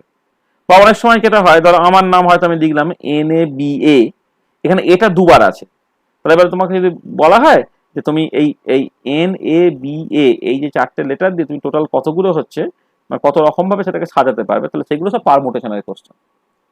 আর এবারে তুমি যখন একটা অনেক এলিমেন্ট আছে সেখান থেকে একটা পার্টকে জাস্ট তুমি মানে একটা কম্বিনেশন, মানে একটা গ্রুপ তুমি নিয়ে নিচ্ছ, সেই গ্রুপটাকে নিয়ে নেওয়াটাই বেসিক্যালি তোমার কম্বিনেশন। এই combination of r element, sorry, a combination of r elements of a set is any object of a combination of r elements of a set is any subset of r elements from the set of n elements হবে এখানে আর কি। if the set has n elements then the number of combination of the r elements is given by ncr। সেখানে দেখো সেখানে কি করতে হচ্ছে না, n ফ্যাক্টোরিয়াল ডিভাইডেড বাই হচ্ছে r factorial into n minus r factorial, মানে npr এবং ncr এই দুটো ডেফিনেশন তোমার জানতে হয় এবং সেটা কোথায় কিরকম ভাবে কাজে লাগে সেটা তোমায় জানতে হয়। আর এইটা এখন তোমার হয়তো একটু বুঝতে অসুবিধা হবে, সেই জন্য আমি এই জায়গাটা স্কিপ করব। সেটা হচ্ছে এই যে পারমুটেশন কম্বিনেশন, সেই কনসেপ্টের উপরে বেস করেই কিন্তু আলটিমেটলি যখন এই তিনটে ডিস্ট্রিবিউশন ফর্মুলা আমরা যখন করি না, ম্যাক্সওয়েল বোলম্যান ডিস্ট্রিবিউশন ফর্মুলা বা বোস-আইনস্টাইন ডিস্ট্রিবিউশন ফর্মুলা বা ফেরমি ডিরাক ডিস্ট্রিবিউশন ফর্মুলা, সেইখানে যখন আমরা সকল থার্মোডাইনামিক ওয়েট ডব্লিউটাকে ক্যালকুলেট করি, সেটা আমরা আগের ক্লাসে পড়ানোর সময় হচ্ছে যে যদি তোমার একটা ডিজেনারেট মানে N total number of particles আছে, এবার তারা কতগুলো এনার্জি লেভেলে ডিস্ট্রিবিউটেড, সেই এনার্জি লেভেলগুলোর তোমার ডিজেনারেসি আছে আর কি। সেই ধরনের সিচুয়েশন যদি হয় তাহলে কোনো একটা পার্টিকুলার ইনস্ট্যান্টিনিয়াস কনফিগারেশনের আন্ডারে যে মাইক্রোস্টেটের সংখ্যা বা থার্মোডাইনামিক প্রবাবিলিটিটা তুমি জাস্ট এই ফর্মুলা দিয়ে লিখতে পারো। আচ্ছা, সিমিলার সিচুয়েশন হচ্ছে বোসন বা ফেরমিয়ন্সের ক্ষেত্রে তার কিছু রেস্ট্রিকশনস আছে। হ্যাঁ, মানে বোসনস একটা পার্টিকুলার রুল মেনে চলবে, ফেরমিয়ন্সের একটা রুল মেনে চলবে, সেই রুলগুলোকে যদি মাথায় রাখো তাহলে সেখানে যে মোস্ট ডমিনেটিং কনফিগারেশন যেটা আমাদের অ্যাকচুয়ালি কাজে লাগবে তার যে করসপন্ডিং ওয়েটটা ধরো তুমি জাস্ট এরকম ফর্মুলাতে লিখতে পারবে আর কি, বোস-আইনস্টাইন বা ফেরমি। তাহলে এই ফর্মুলাগুলো কেমন করে আসছে, মানে আমি জাস্ট এটা কম্বিনেশনের জন্য লিখেছি যে পারমুটেশন কম্বিনেশন এই কনসেপ্টটা স্ট্যাটিস্টিক্যাল মেকানিক্সে সত্যিই লাগে। কোথায় লাগে না, লাগে বেসিক্যালি হচ্ছে তোমার এই থার্মোডাইনামিক ওয়েট ডব্লিউটাকে ক্যালকুলেট করার জন্য। এবার সেই ডব্লিউর এক্সপ্রেশনটা ক্যালকুলেট করার বিভিন্ন রাস্তা আছে। আমি আগের দিন জাস্ট ম্যাক্সওয়েল বোলম্যান মানে মানে মানে বলবো বোলজন যারা ক্লাসিক্যাল আইডেন্টিক্যাল পার্টিকেলস এবং ডিস্টিংগুইশেবল, তাদের জন্য যদি এরকম সিচুয়েশন থাকতো যে এনটা টোটাল আইডেন্টিক্যাল পার্টিকেলস আছে, এবারে তোমার তারা কতগুলো এনার্জি লেভেলের মধ্যে ডিস্ট্রিবিউটেড হচ্ছে, গ্রাউন্ড লেভেল সেখানে নাম্বার অফ পার্টিকেলস ধর n0 তার ডিজেনারেসি g0, ফার্স্ট এক্সাইটেস্টের সেখানে নাম্বার অফ পার্টিকেলস n1 তার ডিজেনারেসি g1, সেকেন্ড এক্সাইটেস্টের number of particles n2 degeneracy g2, এরকম যদি সিচুয়েশন হয় তাহলে তুমি কত রকম ভাবে সাজাতে পারো সেইটা তোমার বেসিক্যালি কম্বিনেশন দিয়ে যাচ্ছে এবং সেই সংখ্যাটা তুমি জাস্ট এখানে ক্যালকুলেট করে রেখে দিয়েছিলে আর কি। এই যে আমি মানে বলেছিলাম আর কি মানে আগের দিনে যে তোমার এরকম কতগুলো এনার্জি লেভেলস আছে, এবারে এর এনার্জি এপসাইলন 0, এর এনার্জি এপসাইলন 1, এর এনার্জি এপসাইলন 2, এইরকম ভাবে এগোচ্ছে। এর ডিজেনারেসি g0, এর ডিজেনারেসি g1, এর ডিজেনারেসি g2, এরকম ভাবে এগোচ্ছে। আর এবার এইখানে নাম্বার অফ পার্টিকেলস হচ্ছে n0, এখানে নাম্বার অফ পার্টিকেলস n1, এখানে নাম্বার অফ পার্টিকেলস n2, এরকম ভাবে এগোচ্ছে। তাহলে এবারে কথাটা হচ্ছে যদি পার্টিকেলগুলো মানে ডিস্টিংগুইজেবল হয়, তো টোটাল কত রকম ভাবে সাজাতে পারি, এই সংখ্যাটা হচ্ছে তোমার এই ফর্মুলা দিয়ে ঠিক হচ্ছে। ঠিক একই রকম ভাবে বোসনের ক্ষেত্রে বের করা যাবে, একই রকম ভাবে ফেরমিয়ন্সের ক্ষেত্রে বের করা যাবে। এবং এই যে বের করাটা, এইটা কিন্তু তোমার কম্বিনেশন এবং পারমুটেশন তার খেলা। এই ফ্যাক্টোরিয়াল কোয়ান্টিটি তো পারমুটেশন কম্বিনেশন করলে আসে, তুমি মোটামুটি ভাবে বুঝতে পারছো। ঠিক আছে, বোঝানো গেল এখন পর্যন্ত যেটা বললাম? তাহলে দেখো, হ্যাঁ স্যার। তাহলে আমি প্রবাবিলিটি কনসেপ্টটা নিয়ে মেনলি আলোচনাটাকে করলাম। তাহলে আমি এখন পর্যন্ত যেটা করেছি আমি একটুখানি যা সামারাইজ করে দিই। তাহলে আমি প্রথমে যা বোঝার চেষ্টা করলাম যে প্রবাবিলিটি এই কনসেপ্টটা কেন আমার স্ট্যাটিস্টিক্যাল মেকানিক্সে ইম্পর্টেন্ট, সেটা আমি একদম প্রথমে আলোচনা করেছি। আচ্ছা, ডিসক্রিট প্রবাবিলিটি, সেইটা নিয়ে আমি সব কথাবার্তাগুলো বলেছি, মানে প্রবাবিলিটির definition, normalization of probability, simultaneously দুটো ইন্ডিপেন্ডেন্ট ইভেন্ট যদি ঘটে তাহলে সাইমালটেনিয়াসলি কোনো একটা আউটপুট পাওয়ার সম্ভাবনা, যেটা মাল্টিপ্লিকেশন অফ প্রবাবিলিটির মধ্যে যাচ্ছে, x average, x square average, x cube average ইত্যাদিগুলো কিন্তু টার্মস অফ প্রবাবিলিটি তোমার কেমন করে তুমি বের করতে পারছো সেটা নিয়ে আমি আলোচনা করেছি। স্ট্যান্ডার্ড ডেভিয়েশন বা ভ্যারিয়েন্স নিয়ে আলোচনাটা হয়েছে। তারপর আমি চলে গিয়েছিলাম ডিসক্রিট প্রবাবিলিটি থেকে কন্টিনিউয়াস প্রবাবিলিটিতে। কেন কন্টিনিউয়াস প্রবাবিলিটিটাই অ্যাকচুয়ালি আমাদের এখনো পর্যন্ত যে প্রবাবিলিটি নিয়ে আলোচনা আমরা করেছি সেখানে বেশি কাজে লাগছে। ম্যাক্সওয়েল পিট ডিস্ট্রিবিউশনে কাজে লাগছে, কোয়ান্টাম মেকানিক্সে কাজে লাগছে। তাহলে ডিসক্রিট থেকে কন্টিনিউয়াস প্রবাবিলিটিতে চলে গেলে তোমার এক্সপ্রেশনগুলো কেমন করে পাল্টাচ্ছে সেটা আমরা আলোচনা করি।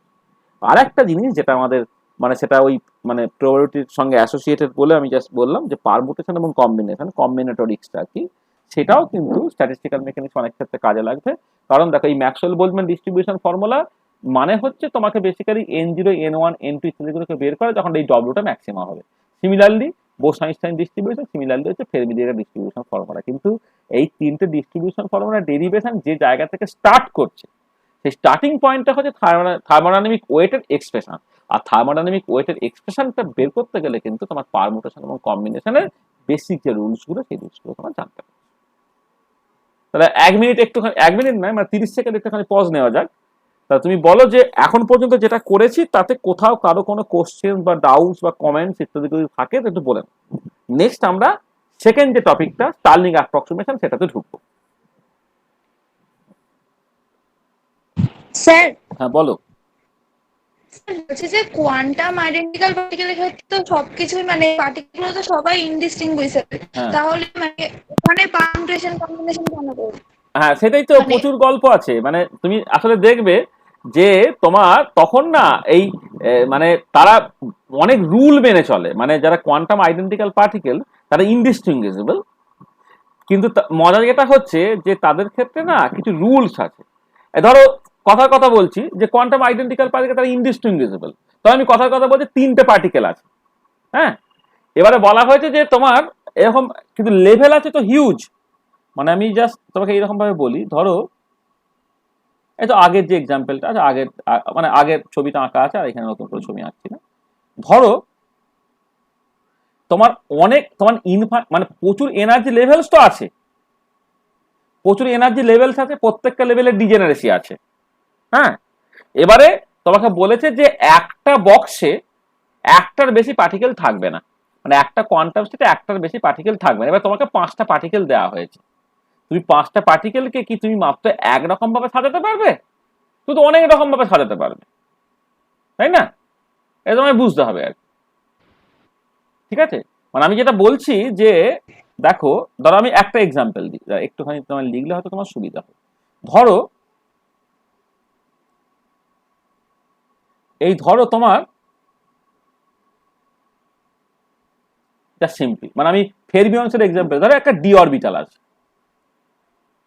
তার ডিজেনারেসি হচ্ছে 5, তাই তো?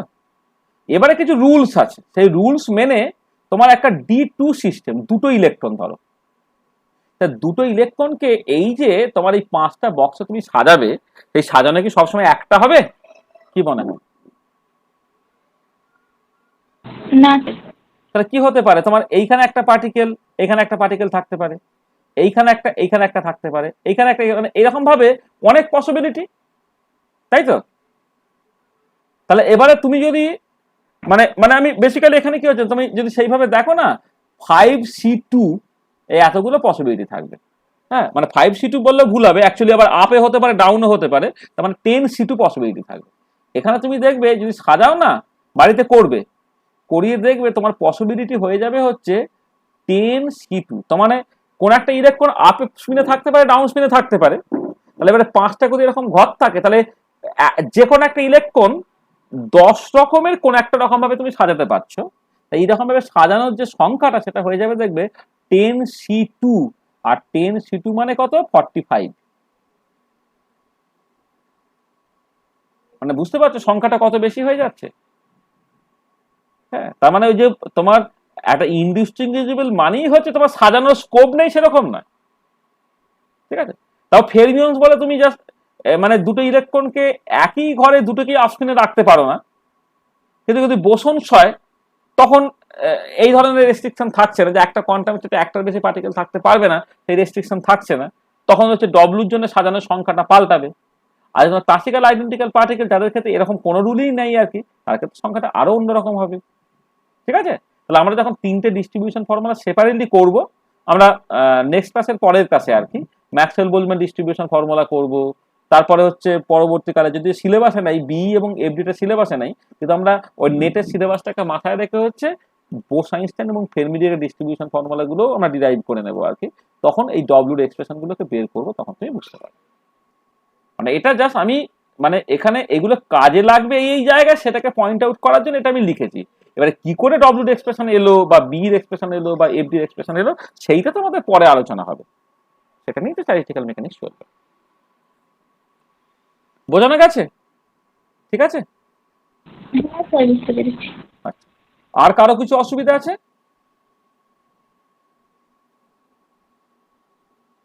আমি এগোবো, একটু এগোবো। হ্যাঁ স্যার।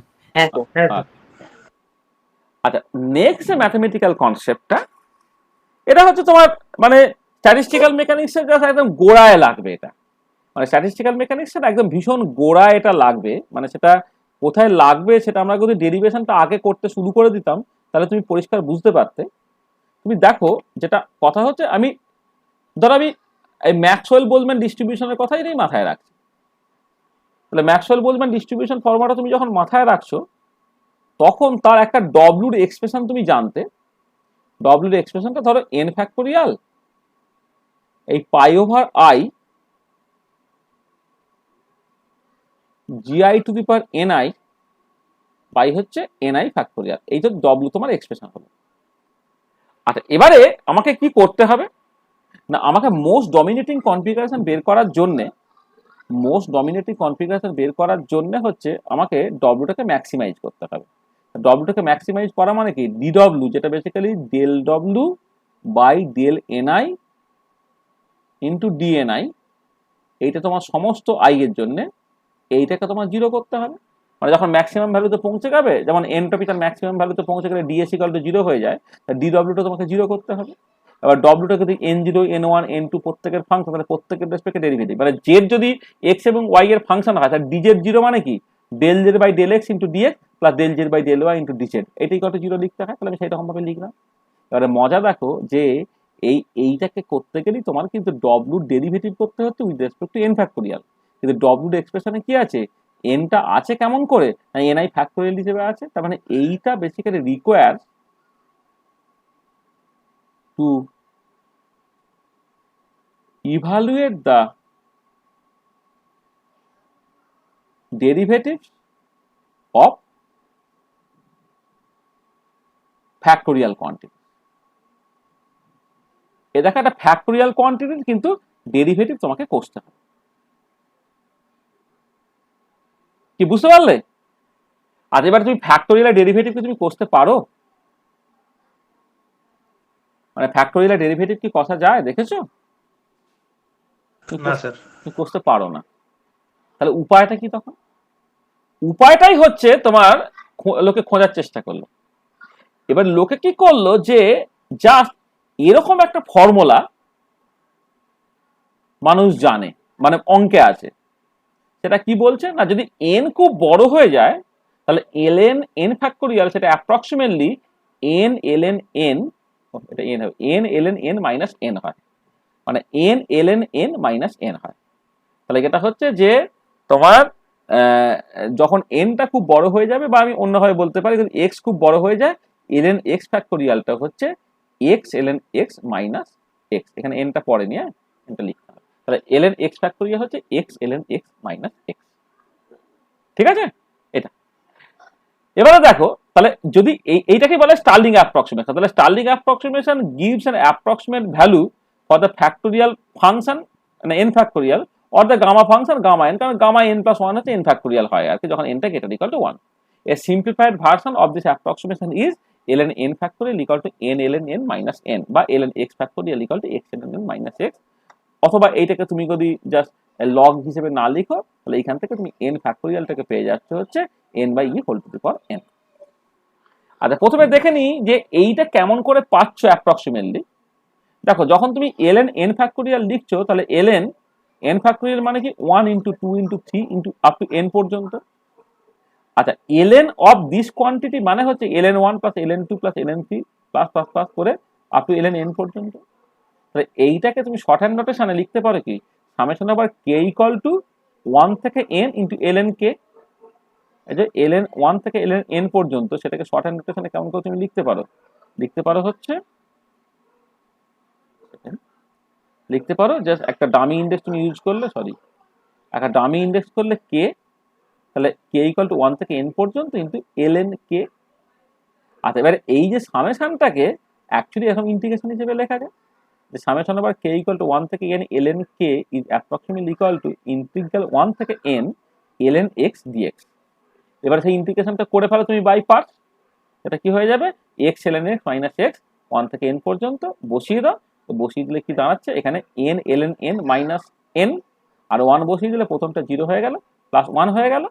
আর এবারে তোমার যেটা কথা হচ্ছে যে এই 1টা n এর রেসপেক্টে যদি অনেক অনেক ছোট হয়ে যায়, মানে n যদি খুব বড় হয় আর কি, তাহলে তুমি এই 1টাকে বাদ দিয়ে দিলে, n ln n minus n হয়ে গেল।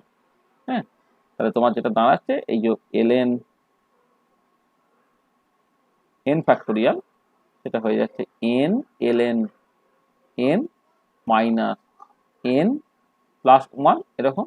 আর nটাকে যদি খুব বড় হয়ে যায়, n যখন মাঝামাঝি গ্রেটার দেন 1 হয়ে যাবে, তখন তুমি এটাকে লিখতে পারতে n ln n minus n, এরকম ভাবে তুমি এক্সপ্রেস করতে পারো। তাহলে সেটাই হচ্ছে তোমার স্টার্লিং অ্যাপ্রক্সিমেশন, যেটা আমি এখানে লিখেছি। তাহলে স্টার্লিং অ্যাপ্রক্সিমেশনটা কেমন করে এলো সেটা পরিষ্কার তো, ঠিক আছে? তাহলে এবারে দেখো, তাহলে এবার আমি কি দেখলাম, এবারে ম্যাক্সওয়েল বোলজম্যান ডিস্ট্রিবিউশন ফর্মুলাটা ডেরিভেশনের জায়গায় del W by del ni এটাকে যখন ক্যালকুলেট করতে হবে, তখন তোমাকে কোনো একটা ফ্যাক্টরিয়াল কোয়ান্টিটি ডেরিভেটিভ তোমাকে করতে হবে।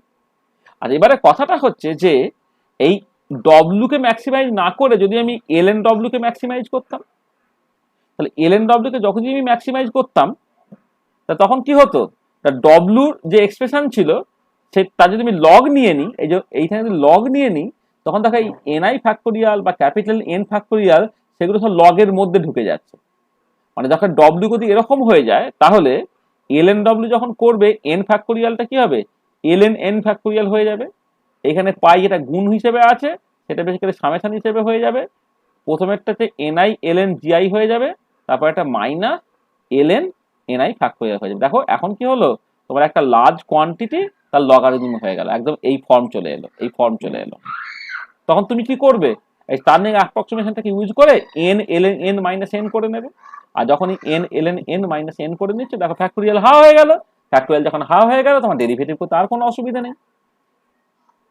বোঝা গেল? সেই জন্য মানে আমরা ম্যাক্সওয়েল বোলজম্যান ডিস্ট্রিবিউশন ফর্মুলাতে ঢুকলেই হচ্ছে প্রথমেই আমার স্টার্লিং অ্যাপ্রক্সিমেশনটা কাজে লাগবে। সেইটা আমি জাস্ট এখানে একটু লিখেছি জাস্ট।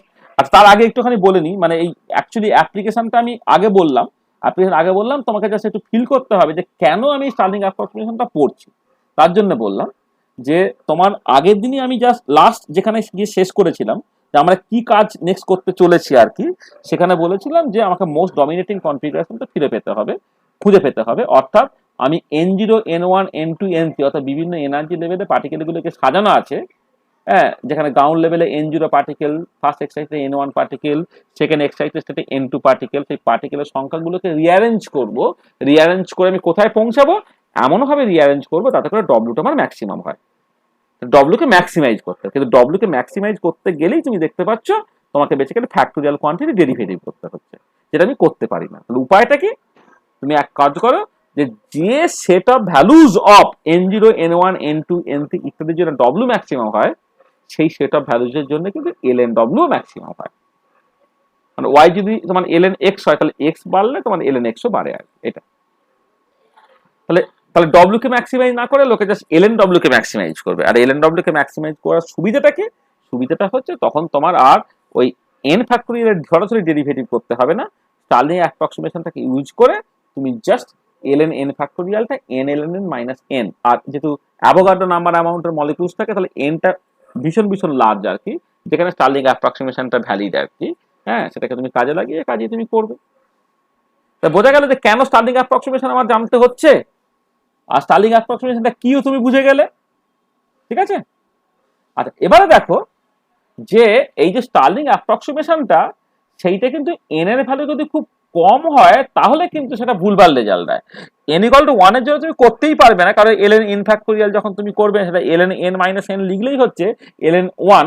হ্যাঁ, মানে মানে আমি সরি, এখানে হচ্ছে এইটা বলা দরকার যে ln n factorial, ln n factorial যখন তুমি করছো তখন সেটা হয় যে ln 1 সেটা 0 হয়ে যাচ্ছে, আর ln n মাইনাস n করে এটা -1 হয়েছে, সেখানে হচ্ছে অ্যারাউন্ড ইনফিনিটি এরার হয়ে গেল। পার্সেন্টেজ অফ এরার যখন তুমি ক্যালকুলেট করবে আর কি, মানে পার্সেন্টেজ অফ এরার কেমন করে ক্যালকুলেট করে, তোমার অ্যাকচুয়ালি কি ভ্যালু মাইনাস হচ্ছে বা তুমি কি ভ্যালু পেয়েছো মাইনাস হচ্ছে অ্যাপ্রক্সিমেট ভ্যালু ডিভাইডেড বাই তোমার টোটাল ভ্যালুটা, সেটা তোমার পার্সেন্টেজ অফ এরার তোমার দিয়ে দেবে। মানে তুমি জাস্ট স্টার্লিং অ্যাপ্রক্সিমেশন ইউজ করে ধরো তুমি যে রেজাল্টটাকে পেয়েছো, কথা বলছি সেটা হচ্ছে এক্স, তুমি অ্যাকচুয়ালি ট্রু ভ্যালুটা পেয়েছো x2, তাকে তুমি x2 দিয়ে ভাগ করে 100 দিয়ে যদি গুণ করে দাও সেটা পার্সেন্টেজ অফ এরার বেরিয়ে যাবে। তাহলে স্টার্লিং অ্যাপ্রক্সিমেশন ইউজ করে তুমি ভ্যালুটা পেয়েছো x, অ্যাকচুয়ালি তার ভ্যালুটা যদি অ্যাপ্রক্সিমেশন না করো তাহলে x2 দিত, তাহলে x minus x2 divided by x2 into 100%, সেটা হয়ে যায় তোমার পার্সেন্টেজ অফ এরার। সেই মতো করে পার্সেন্টেজ অফ এরারটাকে ক্যালকুলেট করা হয়েছে। তুমি বাড়িতে একটা ক্যালকুলেটর নেবে, তোমার ক্যালকুলেটর কেমন তার উপরে নির্ভর করে দেবে। কোনো কোনো ক্যালকুলেটারে ওই 60, 70, 80, 100 পর্যন্ত ফ্যাক্টোরিয়াল ক্যালকুলেট করা যায়, তারপরে আর করা যায় না। যাকে তখন মানে হয়তো আরো ভালো ক্যালকুলেটর বা কম্পিউটার ইউজ করলে তোমার হয়তো 150 ফ্যাক্টোরিয়ালের ভ্যালু টালু তোমার দিয়ে দেয়। আচ্ছা যাক, আমি n এর ভ্যালু 1, 5, 10, 20 করে পরপর করে বাড়াচ্ছি। তাহলে ln n ফ্যাক্টোরিয়াল এটা হচ্ছে আমার এক্সাক্ট ভ্যালু, সেটাকে বের করেছি।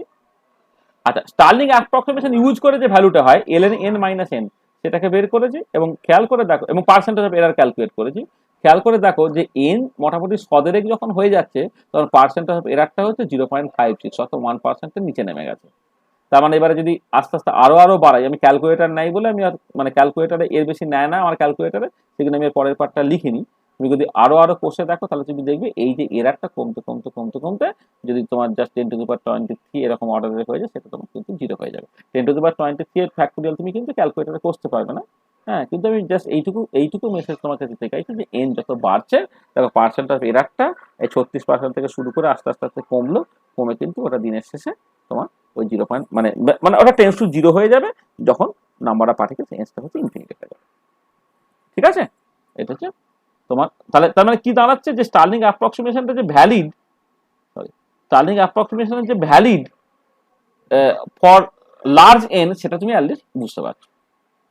আচ্ছা, এবার একটু বলি যে এটা তো অ্যাপ্রক্সিমেশন, তাহলে নিশ্চয়ই মানে এই যে প্রথম দিকে যে এতটা এরার দিয়ে দিল, 36% এরার, 15% এরার, 5%, তাহলে এই এরারটা মডিফাই করার দরকার পড়ে। ওই জন্য পরবর্তীকালে ম্যাথমেটিশিয়ানরা স্টার্লিং অ্যাপ্রক্সিমেশনটা কিছুটা মডিফাই করেছেন। মডিফাই করলে তোমার, আমি এই শেষের লাইনটাই লিখছি আর কি, সেটা তোমার হয়তো মনে থাকবে সহজে। ln n ফ্যাক্টোরিয়াল যেটা মানে n ln n minus n হচ্ছিল, তার সঙ্গে সঙ্গে বেশ কিছু কারেকশন ফ্যাক্টর ঢুকে গেছে। তার মানে প্রথম যে লিডিং কারেকশনটা সেটা হচ্ছে হাফ ln 2πn, তারপরে plus 1/12n minus 1/360n cube plus dot dot dot dot dot dot, এই কারেকশনগুলো পরপর করে আসছে। তাহলে আমরা স্টার্লিং অ্যাপ্রক্সিমেশন শুধু n ln, এখানে শুধু nটা কেন দিতে ভুলে যাচ্ছি, মানে ভুলে গেছি, তার কারণটা হচ্ছে আসলে তোমার এই nটা এমন দেখতে হয়ে যায় এটা এন এর মতো দেখতে হয়ে গেছে ওই জন্য, মানে এন এলএন মাইনাস এন এইটুকু ছিল হচ্ছে তোমার স্টার্লিং অ্যাপ্রক্সিমেশনে। এবার তারপরে কিন্তু আরো এক্সট্রা কারেকশন গুলো এসছে আর কি, এইসব কারেকশন গুলো পরপর করে এসছে আর কি। আর এন বড় হলে তুমি পরিষ্কার দেখো এই পরের পার্টগুলো তো পুরোটাই তুমি বাদ দিতে পারবে, মানে এন যদি খুব লার্জ হয়ে যায় of the order of Avogadro number পুরোটা বাদ দিতে পারবে, এবং এই ভ্যালুটাও হচ্ছে এইগুলো ভ্যালুগুলো তো অনেক অনেক কম। এখানে শুধু লগ মানে এনটা আছে শুধুমাত্র লগের ভেতরে, আর এইখানে এন আছে, এখানে আবার এন বাইরে আছে, তারপরে বোঝার চেষ্টা করতে এইটা সবচেয়ে বড় টার্ম, তারপরে হচ্ছে এইটা কিন্তু অনেক অনেক ছোট। তুমি জাস্ট খেয়াল করো এন যদি 100 হয় এলএন 100টা তোমার 2 এর কাছাকাছি, এন যদি 1000 হয় এলএন 1000টা দেখো তোমার অফ দ্য অর্ডার অফ 3 এর কাছাকাছি। তার মানে বুঝতেই পারছো যে এন যদি ছোট হয় তখনই জাস্ট এইটার মানে আছে, এন যদি খুব বড় হয়ে যায় তখন এই এন এর তুলনায় লগারিদমিক হবে এনটা এত ছোট হয়ে যাবে যে এইটাকে আলাদা তোমার ধরার দরকার পড়ে না, এবং সেই জন্যই দেখো তুমি মোরাললেস একটা কারেক্ট রেজাল্ট পেয়ে যাচ্ছ যত তুমি নিচের দিকে নামছো। তাহলে ম্যাথামেটিক্যালি স্টার্লিং অ্যাপ্রক্সিমেশনটা কি সেটা মোটামুটি ভাবে তুমি কেমন করে গেস করতে পারো, তার মডিফায়ার ভার্সন যেটা, এবং এন বাড়লে তোমার এরারটা কমতে থাকে, এবং আমরা যে থার্মোডাইনামিক সিস্টেম নিয়ে কথাবার্তা বলবো যেখানে নাম্বার অফ পার্টিকেলসের সংখ্যা of the order of Avogadro number, সেখানে কিন্তু আমি সেফলি স্টার্লিং অ্যাপ্রক্সিমেশনটাকে ইউজ করতে পারি। ঠিক আছে, যা বললাম পরিষ্কার? হ্যাঁ স্যার ঠিক আছে। আচ্ছা আচ্ছা, এবারে দেখো এই যে এইটা কোথায় ব্যবহৃত হচ্ছে সেইটা আমি ডিটেলে বলবো না, মানে যেটা আমি অলরেডি বলেছি সেটা হচ্ছে আমাদের নেক্সট ক্লাসের পরের কাছে হচ্ছে ম্যাক্সওয়েল বোলম্যান ডিস্ট্রিবিউশন ফর্মুলা ডেরিভেশন করব, সেখানে কিন্তু স্টার্লিং অ্যাপ্রক্সিমেশনটা আমি দেখবো স্টেপ বাই স্টেপ কি সুন্দরভাবে ইউজ করছি আর কি। যেটা আমি বলেছি সেটা হচ্ছে এই যে যখন তুমি করবে মানে মোস্ট ডমিনেটিং কনফিগারেশন থেকে খুঁজে পেতে চাইবে, তখন হচ্ছে ওই কোয়ান্টাম আইডেন্টিক্যাল পার্টিকেল যারা ডিস্টিংগুইজেবল অর্থাৎ বোল-জোনসের জন্য ডব্লিউর এক্সপ্রেশন আমি ওই আগে লিখেছিলাম। এবারে তোমাকে যদি জাস্ট ডব্লিউকে ম্যাক্সিমাইজ করতে হয় তাহলে তোমার এই ডিডব্লিউ যেটাকে ডিডব্লিউ ম্যাক্সওয়েল বোলম্যান যেটা বেসিক্যালি তোমার এইটা ইকুয়াল টু 0 করতে হবে, কিন্তু এইটা যখনই তুমি এই ডেরিভেটিভটাকে করতে চাইবে এটা এনআই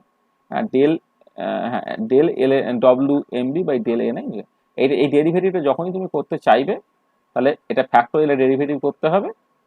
সেখানে আমরা কি করব, ডব্লিউকে ম্যাক্সিমাইজ করার বদলে এল এন ডব্লিউকে ম্যাক্সিমাইজ করবো, অর্থাৎ ডি এল এন ডব্লিউ সেইটা, হ্যাঁ এটা হচ্ছে আই হবে summation over I del L N ডব্লিউ Maxwell Boltzmann by del n i d n i, এইটা ইকুয়াল টু 0, হ্যাঁ সেইটাকে করতে হবে। এবারে যখনই তুমি এল এন ডব্লিউ করে ফেলবে তখন তোমার দেখো আর তোমার মানে ওই এন ফ্যাক্টোরিয়াল গুলো এল এন ফ্যাক্টোরিয়াল হয়ে যাবে, তখন তুমি স্টার্লিং অ্যাপ্রক্সিমেশন ইউজ করতে পারবে আর সেই জন্য আমাদের স্টার্লিং অ্যাপ্রক্সিমেশনটা কিন্তু ভীষণ ইম্পর্টেন্ট।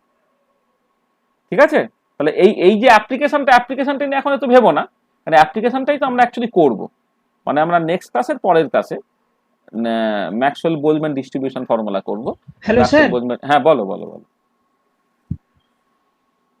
বলছি যে ওই যে ওটা কি n ফ্যাক্টোরিয়াল পাই আই? কোনটা বলছো বলো তো? এইটা ওয়েটেজ অফ এইটা তো, হ্যাঁ এইটা তো, হ্যাঁ এইটা, হ্যাঁ পাই আই মানে গুণ আর কি, পাই মানে হচ্ছে গুণ, মানে ধরো এই x1 into x2 into x3 dot dot dot যদি হয় সেটাকে তোমার পাই ওভার আই এক্স আই এইরকম ভাবে লেখে, মানে যোগ হলে যেমন সামেশন সাইন লেখে না, x1 plus x2 plus x3 plus dot dot dot dot করে এটা কি করে লেখে, summation over I x I এরকম ভাবে লেখে তো, হ্যাঁ স্যার। আর যদি গুণ হিসেবে থাকে তখন পাই দিয়ে লেখে, এটা হচ্ছে তোমার গুণ হিসেবে আছে সেই জন্য পাই লেখা আছে। স্যার আর এররটা কি টেলর ম্যাকলরিন সিরিজ থেকে এসেছে? কোন এররটা বলছো যেটা দেখালেন, মানে এই কারেকশনটা বলছো তো? এই যে হ্যাঁ কারেকশন গুলো, হ্যাঁ একদমই তাই।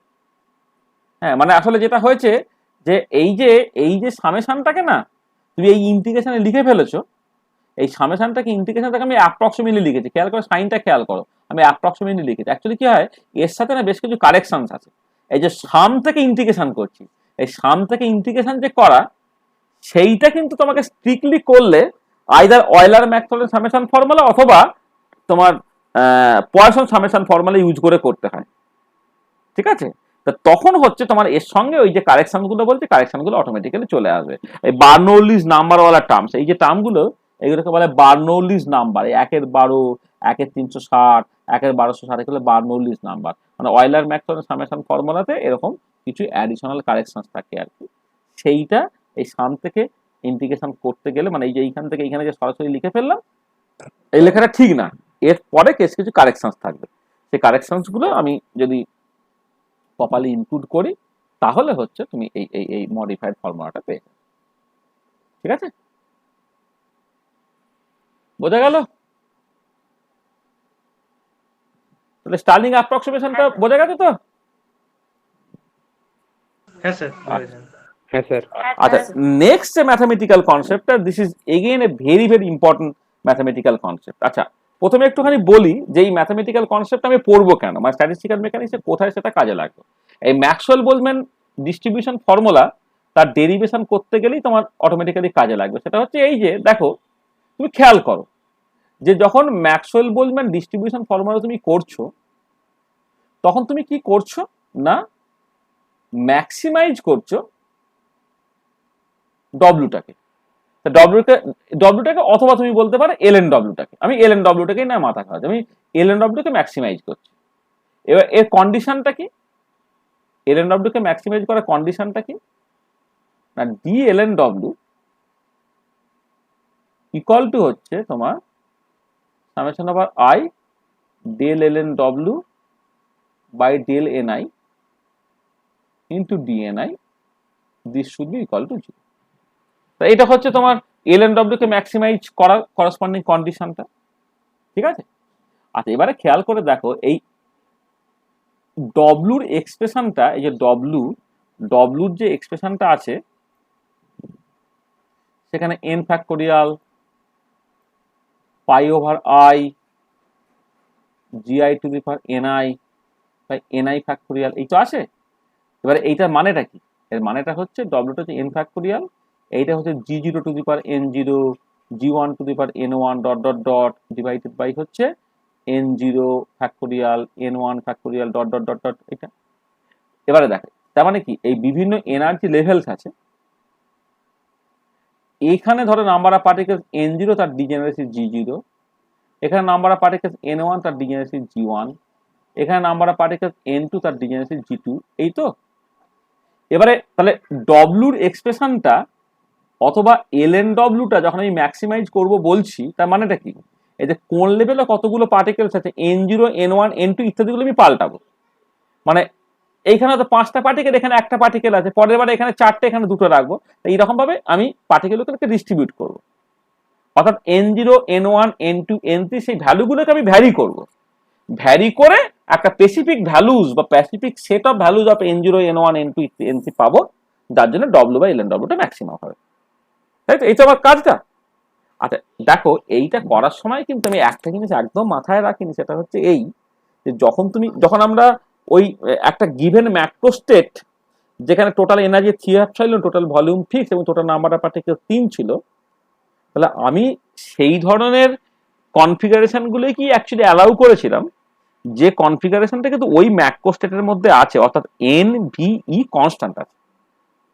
তাহলে এবারে খেয়াল করে দেখো যে যখন তুমি বলছো ডব্লু বাই এলএন ডব্লু কে ম্যাক্সিমাইজ করবে, N zero N one N two N three সেইগুলোকে ভ্যারি করিয়ে করিয়ে, কিন্তু সেই ভেরিয়েশন করাটা সেটাকে তুমি একদম কাঁচা খুলে করে ফেলতে পারো বা নিজের মতো পুরো করে ফেলতে পারো? অবশ্যই পারো না। কেন পারো না? কারণ আমার যেখানে বলে দিয়েছে যে নাম্বার অফ পার্টিকেল সমান 3টে, তুমি তো জোর করে 5টা পার্টিকেল নিয়ে করলে হবে না। বা যেখানে তোমার বলে দিয়েছে টোটাল এনার্জি 3 ছিল, তাহলে পার্টিকেলগুলোকে যখন বিভিন্ন এনার্জি লেভেলে সাজাবো, আমি এমন করে সাজালাম এনার্জিটা 3 রইল না, তাহলে তো আর হবে না। তার মানে কি এই total number of particle, total volume, total energy, এইটা যদি একটা গিভেন ম্যাক্রোস্টেটের জন্য ফিক্সড, সেইটাকে ফিক্স রেখে তারপর তোমাকে ভ্যারিটাকে করতে হবে। তার মানে এই যে কাজটা, যে আমি কোন একটা জিনিসকে ভ্যারি করছি সাবজেক্ট টু সার্টেন কনস্ট্রেন্টস, তাহলে কিছু কনস্ট্রেন্ট আছে, কিছু বাধা আছে, কিছু রেস্ট্রিকশন আছে, সেইটাকে মাথায় রেখে যে ভ্যারি করাটা, সেইটাকেই বলা হচ্ছে তোমার Lagrange's method of undetermined multiplier. তাহলে ম্যাথামেটিক্সে Lagrange's method of undetermined multiplier is a very very important concept. আমি জাস্ট দেখাচ্ছি তোমাকে। যেটা কথা হচ্ছে যে আমাদের এই পার্টিকুলার কেসে এই ধরনের Lagrange's method of undetermined multiplier তবে লাগছে কারণ মানে বেসিক্যালি আমাকে কনস্ট্যান্ট ভেরিয়েশন করতে হবে, কনস্ট্যান্ট ভেরিয়েশন কেন করতে হচ্ছে?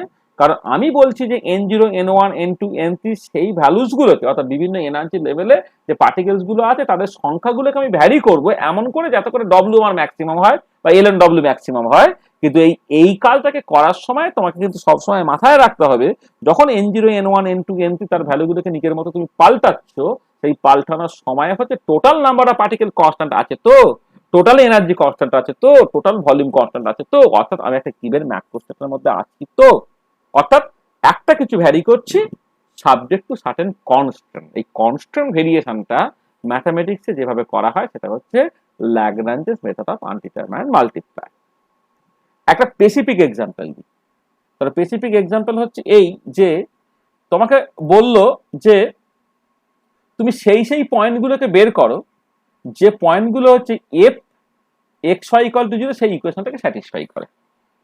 তাহলে কি হচ্ছে, তাহলে এইটাই যদি এই f x Y equal to 0 তার করসপন্ডিং কার্ভ হয়, তাহলে এই কালো কার্ভের উপরে যে কোনো point f x Y equal to 0 সেই ইকুয়েশনটাকে স্যাটিসফাই করছে। তোমাকে জাস্ট বললো যে তুমি জাস্ট এ বের করো, যেটাকে বলে তোমার মানে সেই সমস্ত ভ্যালুজ অফ এক্স ওয়াই বের করো যার জন্য তোমার f x Y equal to 0 হচ্ছে। ঠিক আছে, তাহলে এই কালো কার্ভের উপরে প্রত্যেকটা পয়েন্ট সেই কন্ডিশনটাকে স্যাটিসফাই করছে। তাহলে আমি কি করব না, আমি এই আরবিট্রারি এক্স ওয়াই কে ভ্যারি করবো, ভ্যারি করাতে করাতে যেগুলো হচ্ছে কার্ভের উপরে পড়বে সেই পয়েন্টগুলি হচ্ছে এই ইকুয়েশনটাকে স্যাটিসফাই করছে। এবারে তার সাথে যদি তোমাকে এরকম বলে দেয় না যে তুমি সেই সমস্ত ভ্যালুগুলিকেই নাও যেটা f x Y equal to 0 কে শুধু স্যাটিসফাই করছে তার না, তার সঙ্গে সঙ্গে g x Y equal to 0 তাকেও স্যাটিসফাই করছে। তাহলে দেখো এবারে g x Y equal to 0 তাকে যদি স্যাটিসফাই করতে হয় তাহলে কি লাল যে কার্ভটা তার উপরে পয়েন্ট থাকতে হবে, পয়েন্টগুলি হচ্ছে এই ইকুয়েশন স্যাটিসফাই করবে। তাহলে এই কালো কার্ভের উপরে পয়েন্টগুলো f x Y equal to 0 সেই ইকুয়েশনকে স্যাটিসফাই করছে, আর লাল কার্ভের উপরে পয়েন্টগুলো জি এক্স ওয়াই ইকুয়াল টু 0 সেই কার্ভকে স্যাটিসফাই করছে। এবার তোমাকে যদি বলে তুমি এমন একটা পয়েন্ট বলো যেটা হচ্ছে দুজনকে স্যাটিসফাই করছে, সেইটা কি হচ্ছে না, যা সিম্পলি তোমার ইন্টারসেক্টিং পয়েন্টটা। তবে সেটাই বলছি যে দেখো তাহলে Lagrange's method of undetermined multiplier is an optimization strategy for finding the local maxima and minima of a function subject to certain constant. Consider the optimization problem, maximize f x y subject to the constant g x y equal to 0.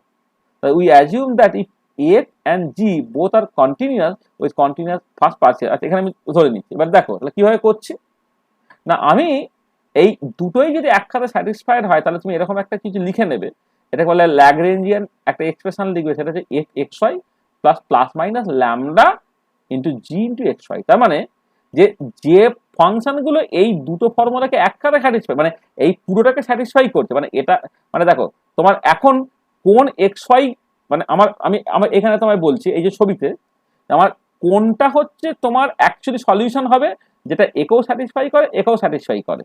তাহলে সেইটাকে করার সবচেয়ে ভালো রাস্তাটা কি, তুমি একটা নতুন ফাংশন লিখে নাও যাকে বলে ল্যাগ্রেঞ্জিয়ান, সেটা এইরকম ভাবে লিখে নাও। এবারে কথাটা হচ্ছে কোন এক্স ওয়াই ভ্যালুর জন্যে f x y equal to 0 হবে, g x y equal to 0 হবে, this is equivalent to say just simply এইটা স্যাটিসফাই হয়ে যাওয়া, মানে এই পুরো ইকুয়েশনটা স্যাটিসফাই করে যাওয়া। মানে শুধুমাত্র এটা 0 হলে হবে না, শুধুমাত্র এটা 0 হলে হবে না, তার মানে দুটোকেই 0 হতে হবে। তাহলে দুটোকেই 0 হতে হবে মানে ইকুইভ্যালেন্ট টু তোমার এল এক্স ওয়াই কে 0 হতে হবে। আর এই যে ল্যামডাটা মানে এটাও 0 হতে হবে, এটাও 0 হতে হবে। এই ল্যামডাটা তুমি যা খুশি ভ্যালু নিয়ে নাও, একে বলা হয় ল্যাগ্রাঞ্জেস মাল্টিপ্লায়ার। এটাকে অনেক সময় আনডিটারমাইন্ড মাল্টিপ্লায়ার বলে। তার কারণটা হচ্ছে ল্যামডার ভ্যালু এখন আমি কিছু বের করবো না, কারণ ল্যামডার যে কোনো ভ্যালুর জন্য এটা স্যাটিসফাইড হচ্ছে। মানে এইটা 0 আর এটা যদি 0 হয়, 0 এর সঙ্গে যে কোনো একটা কনস্ট্যান্ট গুণ করলেও তোমার 0 হবে। তার মানে তুমি যদি সলিউশনটাকে বের করতে চাও, তোমার বেসিক্যালি কোন কোন এক্স ওয়াই ভ্যালুর জন্য এইটা 0 সেটা তোমাকে দেখতে হবে। তাহলে যে এক্স ওয়াই এর ভ্যালুর জন্য এটা 0 হবে, সেটা বেসিক্যালি তোমার এইটাও আলাদা করে 0, এটাও আলাদা করে 0 হয়ে যাচ্ছে। কিন্তু ল্যামডা তুমি যে কোনো ভ্যালু নিতে পারো, কিন্তু ল্যামডা আমি পরবর্তীকালে দেখবো যে ল্যামডার ভ্যালুটা সেটাই নেওয়া হয় মানে অ্যাকচুয়ালি যেটা মানে কোনো একটা ফিজিক্যাল রিকোয়ারমেন্ট থেকে ল্যামডার ভ্যালুটা অ্যাকচুয়ালি নিতে হয় আর কি। ল্যামডার ভ্যালু ম্যাথামেটিক্যালি যে কোনো ল্যামডার জন্য এটা সত্যি, কিন্তু তোমার দেখবো এই ল্যামডার ভ্যালুটাকে চুজ করার জন্য তোমার একটা ফিজিক্যাল কন্ডিশন বা ফিজিক্যাল রেস্ট্রিকশন আছে, সেটা আমি পরে দেখাবো। মানে যখন ম্যাক্সওয়েল বোলম্যান ডিস্ট্রিবিউশন ফর্মুলা যাবো তখন সেটা তুমি দেখাতে পারবে। তাহলে এবারে দেখো to find the value of x and y for which f x y is maximum and g x y is 0, তুমি কি করবে, তার জন্য যেহেতু এলটা এক্স এবং ওয়াই এর ফাংশন, ডেল এ বা del l by del x plus del y del l by del y equal to 0 করো। তাহলে এই ইকুয়েশনটা যখন তুমি করবে তখন কিন্তু তুমি এই এফ এক্স ওয়াই তার ম্যাক্সিমাম ভ্যালু পেয়ে যাচ্ছ, এক্স ওয়াই এর ভ্যালু পেয়ে যাচ্ছ, যার জন্য এফ এক্স ওয়াইটা তোমার ম্যাক্সিমাম হচ্ছে আর তার সঙ্গে জি এক্স ওয়াইটা তোমার 0 হচ্ছে। তাহলে এই যে কনসেপ্টটা, তাহলে দেখো তাহলে ল্যাগনাঞ্জ, আমি জাস্ট তুমি এই ফর্মাল কথাবার্তাগুলোর থেকে তুমি মেনলি যে জায়গাটা, আমি আরেকটা এক্সাম্পল দিই, দাঁড়াও তোমাকে আমি আরেকটু স্পেসিফিক্যালি বলি একটা এক্সাম্পল দিয়ে। ধরো তোমাকে একটা কার্ভ বলে দিয়েছে, ধরো এই একটা কার্ভ, এইটা হচ্ছে ধরে নাও এফ এক্স ইকুয়াল টু 0, মানে এটা আমি জাস্ট সিম্পলি এরকম করে বলছি, এদিকে তোমার মানে একটা এক্স এর ফাংশন আর কি, আমি জাস্ট ছবি এঁকেছি এফ এক্স ইকুয়াল টু 0। এবারে বললো যে এর তুমি ম্যাক্সিমাম পয়েন্টটা বের করো, ম্যাক্সিমাম বা মিনিমাম পয়েন্টগুলোকে বের করো, মানে এক্সট্রিমাম পয়েন্টগুলোকে বের করো। তাহলে এক্সট্রিমাম পয়েন্ট বের করার রাস্তাটা কি না, এফ প্রাইম এক্স যে ভ্যালুতে 0 হবে সেখান থেকে এক্স এর যে ভ্যালুগুলোকে পাবো সেগুলো তোমার ম্যাক্সিমাম মিনিমাম দিচ্ছে। এইটা কত দেখো, এইটা ধরো তুমি বলো x1, এইটা বলো তোমার x2, এইটা বলো x3, এইটা বলো তোমার x4। তার মানে যে যদি তোমাকে fx equal to 0 এর করসপন্ডিং ম্যাক্সিমাম বা মিনিমাম পয়েন্টগুলোকে বের করতে বলে, তোমাকে কি করতে হবে, ডেরিভেটিভ করে সেটা 0 করতে হবে। সেখানে x এর ভ্যালু তুমি কি পেলে, x1 পেয়েছো, x2 পেয়েছো, x3 পেয়েছো, x4 পেয়েছো, অর্থাৎ 4টে পয়েন্ট যেখানে কিন্তু তোমার বেসিক্যালি x ইকুয়াল টু 0 তার ম্যাক্সিমাম বা মিনিমাম তুমি পেয়ে গেছো। ঠিক আছে, তাহলে এইটা হচ্ছে নর্মাল ম্যাক্সিমাম মিনিমাম বের করার রাস্তা। একটা ফাংশন আছে, তুমি গ্রাফিক্যালি দেখালাম, আর সেটা ম্যাথামেটিক্যালি করলে তুমি ফার্স্ট ডেরিভেটিভটাকে করে 0 করো, 0 করে তুমি এক্স এর ভ্যালুগুলোকে পেয়ে। আর এবারে কথাটা হচ্ছে যে যদি তোমায় বলে দেয় যে না তুমি সেই সমস্ত ভ্যালুগুলো, সেই ভ্যালুটাকেই নাও যেটা হচ্ছে এফ এক্স ইকুয়াল টু 0 তাকে স্যাটিসফাই করছে, তার সাথে সাথে হচ্ছে তোমার ধরো জিএক্স ইকুয়াল টু 0 সেই ইকুয়েশনটাকে স্যাটিসফাই করে। এইটা হচ্ছে তোমার ধরো জিএক্স এর ছবি, এই সবুজটা। তাহলে কি দাঁড়াচ্ছে, তাই এটা দাঁড়াচ্ছে যে যদি তোমার জিএক্স এর এই ঝামেলাটা না থাকতো তাহলে কিন্তু x1 x2 x3 x4 চারটি হয়ে যেত সলিউশন যেখানে এফ এক্সটা ম্যাক্সিমাম হয়। যখনই তোমায় বললো যে না সেই পয়েন্টটা তোমাকে বের করতে হবে যার জন্য এফ এক্স এর ম্যাক্সিমাম পাচ্ছ, মানে এফ এক্স এর এক্সট্রিমাম ভ্যালু পাচ্ছ, তার সঙ্গে সঙ্গে জিএক্স ইকুয়াল টু 0 এই ইকুয়েশনটাকে স্যাটিসফাই করছে, তখন কি হচ্ছে, তখন দেখো তোমার বেশি চয়েস নাই, শুধুমাত্র এই পয়েন্টটা অর্থাৎ x3টা সেইটাই হচ্ছে তোমার একমাত্র উত্তর হয়ে গেল। তার মানে কি তুমি আলটিমেটলি এই ছবিটাকে এঁকেছো, এঁকে তুমি এই ম্যাক্সিমাম মিনিমাম পয়েন্টটাকে খুঁজে বের করার চেষ্টা করছো, অর্থাৎ এক্স এর ভ্যালুটা ভ্যারি করিয়ে করিয়ে করিয়ে করিয়ে করিয়ে কোথায় F prime x equal to 0 হচ্ছে তুমি বের করছো, সেটা হচ্ছে নর্মাল ভেরিয়েশন হলো। এবারে তার সঙ্গে সঙ্গে তখন তোমায় বলে দিচ্ছে যে না তোমাকে সেই ভ্যালুটাকেই বের করতে হবে যার জন্য এফ এক্স তো ম্যাক্সিমাম পয়েন্টে পৌঁছাচ্ছে বা এক্সট্রিমাম পয়েন্টে পৌঁছাচ্ছে বটেই, তার সঙ্গে সঙ্গে জিএক্স ইকুয়াল টু 0 হবে। তো তা যদি করতে হয় তখন কিন্তু দেখো তোমার একটা কনস্ট্রেন্ট চলে এলো, বাধা চলে এলো। তখন তোমাকে কি করতে হবে, ধরো এই যে এফ প্রাইম এক্স সেইটা 0 হওয়াটা যথেষ্ট নয়, তার সঙ্গে মানে এইটা তো 0 হতে হবে, তার সঙ্গে তোমার জিএক্সটাও 0 হতে হবে। তার যদি দুটোকে একসাথে তুমি কেমন করে লিখতে পারো, এফ প্রাইম এক্স প্লাস একটা constant into GX equal to 0, তাহলে এটাও 0 হতে হবে, এটাও 0 হতে হবে। যদি তোমাকে বলে যে F x equal to 0 extremum point value বের করো, যারা বেসিক্যালি জিএক্স ইকুয়াল টু 0 সেই ইকুয়েশনটাকে স্যাটিসফাই করে, তাহলে তোমাকে এটাও 0 হতে হবে, এটাও 0 হতে হবে। তাহলে দুটোই যদি 0 হতে হয় তাহলে তুমি এইটাকে লিখতে পারো কেমন করে, F prime x plus lambda GX equal to 0। হ্যাঁ, ল্যামডা তুমি যা খুশি ভ্যালু নিতে পারো, সেটাকে বলে সেখানে ল্যামডাতে একটা আনডিটারমাইন্ড মাল্টিপ্লায়ার, কারণ এটা যদি 0 হয় এটা যদি 0 হয় তাহলে এই ইকুয়েশনটা অটোমেটিক্যালি স্যাটিসফাইড হবে। ঠিক আছে, তাহলে এবারে এই যে ইকুয়েশনটা তুমি পেলে বাঁ দিকটা লেফট হ্যান্ড সাইডটাকে আমি জাস্ট ধরো এল এক্স বলছি, এখানে যেমন এক্স ওয়াই এর ফাংশন বলেছে, আমি জাস্ট ধরো এইটাকে তুমি এল এক্স বলছো, যেটা হচ্ছে তোমার ল্যাগ্রেঞ্জিয়ান। ঠিক আছে, এবারে তোমার কি এই তোমার এই এলটা যে কন্ডিশনটা তোমার বেসিক্যালি স্যাটিসফাই করবে আর কি, সেটাই তোমার করসপন্ডিং ইকুয়েশন হয়ে যাবে। এই যে গল্পটা, তা বোঝা গেল কেমন করে কনস্ট্যান্ট ভেরিয়েশন করা হচ্ছে by Lagrange's method of undetermined multiplier. ঠিক আছে, হ্যাঁ স্যার বোঝা গেছে। আর এইটা হচ্ছে এই যেটা আমি বলছিলাম স্যার যে ওটা কি এ প্রাইম হবে? কোনটা আগের পেজে মানে a prime x y plus minus lambda g x y, এটা না কি এ প্রাইম না হবে? এটা হচ্ছে যখন তুমি এফ এর ম্যাক্সিমামটা বের করতে চাইবে তখন হচ্ছে এফ প্রাইম হবে। এটা যখন এটা ম্যাক্সিমাম বের করতে চাইবে। এবারে যদি বলে যে আমি এটা হচ্ছে আমি ম্যাক্সিমাম তো বের করতে চাইনি, আমি বের করতে চাইছিলাম কি তুমি সেই সলিউশনটাকে বের করো যে সলিউশনটা দুটো ইকুয়েশনকে স্যাটিসফাই করছে, সেইটার জন্য হচ্ছে তাহলে আমাকে এফ প্রাইম আর লাগবে না। তখন হচ্ছে তোমার এই just f f x Y equal to 0 হতে হবে, আর তার সঙ্গে সঙ্গে g x Y equal to 0 হতে হবে। এই যে পয়েন্টটা, এই সলিউশনটা তুমি কখন পাবে, যেটা আমি গোল করে লিখেছি, এই গোল করে যেটা লিখেছি সেই সলিউশনটা তুমি কখন পাবে, যখন হচ্ছে F Y sorry F x Y equal to 0 as well as G x Y equal to 0। সেই জন্য আমি এইটাকে এইরকম ভাবে লিখেছি। বোঝা গেল? হ্যাঁ স্যার। এটা আর আমি পরেরটা দেখালাম যে যদি তুমি এফ এক্স ইকুয়াল টু 0 তার ম্যাক্সিমাম বা এক্সট্রিমাম পয়েন্টগুলোকে বের করতে চাও, যেটা বা জি এক্স ইকুয়াল টু 0 কে স্যাটিসফাই করবে, তখন কিন্তু তোমাকে এই f prime x equal to 0 হতে হবে as well as G x equal to 0 হতে হবে। সেখান থেকে তুমি ওই জন্য এখানে তখন এফ প্রাইম লিখেছো। চলো এবার ফিরে আসি। দেখো এই যে বললাম যে আমি কেন এটা পড়ছি, কারণ আমাদের এই নেক্সট ক্লাসের পরের ক্লাসে যখন আমি ম্যাক্সওয়েল বোলম্যান ডিস্ট্রিবিউশন ফর্মুলা করব তখন কিন্তু ইনিশিয়ালি আমার কাজে লাগবে। তাহলে আমি কি বলছিলাম, দেখো যে যে যখন আমি এল এন ডব্লিউ কে ম্যাক্সিমাইজ করবো তাহলে এইটাকে 0 হতে হবে। তাহলে যখন তোমার এতে এই যে যখন আমি বললাম যে যখন তুমি এল এন ডব্লিউ কে ম্যাক্সিমাইজ করবে তার জন্য ম্যাথমেটিক্যাল ক্রাইটেরিয়াটা কি, summation over I del L N W by del N I into DNI equal to 0, এটা ক্রাইটেরিয়া। কিন্তু এইটা শুধুমাত্র স্যাটিসফাই করলে হবে না, তার সঙ্গে কি হবে যে টোটাল নাম্বার অফ পার্টিকেলস, যেটা basically summation over I N I মানে টোটাল নাম্বার অফ পার্টিকেলস, এইটা সেটা তোমার কনস্ট্যান্ট হতে হবে, এটা কনস্ট্যান্ট হতে হবে। আর টোটাল এনার্জি ই, যেটা basically summation over I N I epsilon I, সেটাও তোমার কনস্ট্যান্ট হতে হবে, কারণ কোনো একটা গিভেন ম্যাক্রো স্টেটে এন আর ই তারা হচ্ছে কনস্ট্যান্ট। আচ্ছা ভিটাও কনস্ট্যান্ট। আচ্ছা ভি কনস্ট্যান্ট, এটা অ্যাকচুয়ালি ইমপ্লাই কি করে, এপসাইলন আই গুলো তারা হচ্ছে তোমার কনস্ট্যান্ট হয়ে গেল। মানে যেহেতু এপসাইলন গুলো মানে কোন এনার্জি লেভেলের এনার্জি কত সেটা ভলিউম অফ দ্য কন্টেনারের উপর নির্ভর করে, তাহলে ভলিউম কনস্ট্যান্ট করে দেওয়া মানে হচ্ছে এপসাইলন আই গুলোকে কনস্ট্যান্ট করে দেওয়া, এটা। এবার তার সঙ্গে তোমাকে এনার্জিটা কনস্ট্যান্ট হতে হবে আর টোটাল নাম্বার অফ পার্টিকেলস হচ্ছে তোমার কনস্ট্যান্ট হতে হবে। তাহলে এইখান থেকে তুমি কি পাচ্ছ, যদি এইটা কনস্ট্যান্ট আর ডেরিভেটিভ করো, তাহলে ডেরিভেটিভ করলে কি দাঁড়াচ্ছে, দেখো এইখান থেকে তুমি এইটা পেয়ে যাচ্ছ summation over DNI equal to 0। আর এইখান থেকে কি পেয়ে যাচ্ছ, মানে এই দুটো থেকে কি পেয়ে যাচ্ছ, তাহলে এপসাইলন আই অটোমেটিক্যালি কনস্ট্যান্ট হয়ে গেছে। তার মানে এইটা যদি তুমি ডিই করো, একটা কনস্ট্যান্টের ডেরিভেটিভ করলে 0 হবে, অর্থাৎ summation over I epsilon I DNI equal to 0 হবে।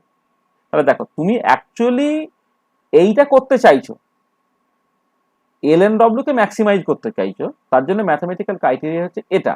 কিন্তু একটা গিভেন ম্যাক্রো স্টেটের মধ্যে আছো বলে তোমাকে কিন্তু এটা খেয়াল রাখতে হচ্ছে এইটাকে স্যাটিসফাই করতে হবে, এটাকেও কিন্তু অ্যাট দ্য সেম টাইম তোমাকে স্যাটিসফাই করাতে হবে। তাহলে দেখো এই কনস্ট্যান্ট ভেরিয়েশনটা চলে এলো। সেটাকে করবো কি, ল্যাগ্রাঞ্জেস আনডিটারমাইন্ড মাল্টিপ্লায়ার করে আমি এইখানে একটা আলফা গুণ করলাম, এখানে একটা বিটা গুণ করলাম, প্রথমটাকে যোগ করেছি পরেরটাকে বিয়োগ করেছি, প্রথমটাকে বিয়োগ পরেরটাকে যোগ করতে পারতে, দুটোই যোগ করতে পারতে, দুটোই বিয়োগ করতে পারতে, তার মতো করে আলফা বিটার সাইন ঠিক হবে। আলফা বিটার এখানে আনডিটারমাইন্ড মাল্টিপ্লায়ার, তাহলে আলফা বিটার সাইন আছে, তখন আমি ফিক্স করে ফেলবো। তাহলে এখানে আলফা আর মাইনাস বিটা ইউজুয়ালি লেখে, কারণ তাহলে আলফা বিটার অ্যাকচুয়ালি বেশ ভালো একটা মানে বেরোবে আর সেই জন্য। তাহলে দেখো আমাকে এইটা 0 এইটুকু জাস্ট আমাকে দেখাতে হতো, তার সঙ্গে সঙ্গে আমার এইটা হচ্ছে একটা কনস্ট্যান্ট, এটা একটা কনস্ট্যান্ট, এই কনস্ট্যান্ট গুলোকে একটা ইকুয়েশনের ফর্মে লিখে ফেলেছি by using Lagrange's undetermined multiplier. হ্যাঁ, তাহলে এইটার জন্যই কিন্তু তোমার অ্যাকচুয়ালি এই এই পার্টটাকে পড়ে নেওয়া দরকার। মানে নাহলে আমি ম্যাক্সওয়েল বোলম্যান ডিস্ট্রিবিউশন ফর্মুলা যখন ডেরিভেশনটাকে করব তখন আমাকে এই পার্টটাকে নিয়ে আলাদা করে আলোচনা করতে হবে। তো দেখো এই যে ম্যাথমেটিক্যাল কনসেপ্ট যেটা আমি বললাম যে Lagrange's method of undetermined multiplier, সেই পার্টটা তুমি বুঝলে কিনা, ঠিক আছে? হ্যাঁ স্যার ঠিক আছে। দেখো সবাই পরিষ্কার তো, কারো অসুবিধা আছে?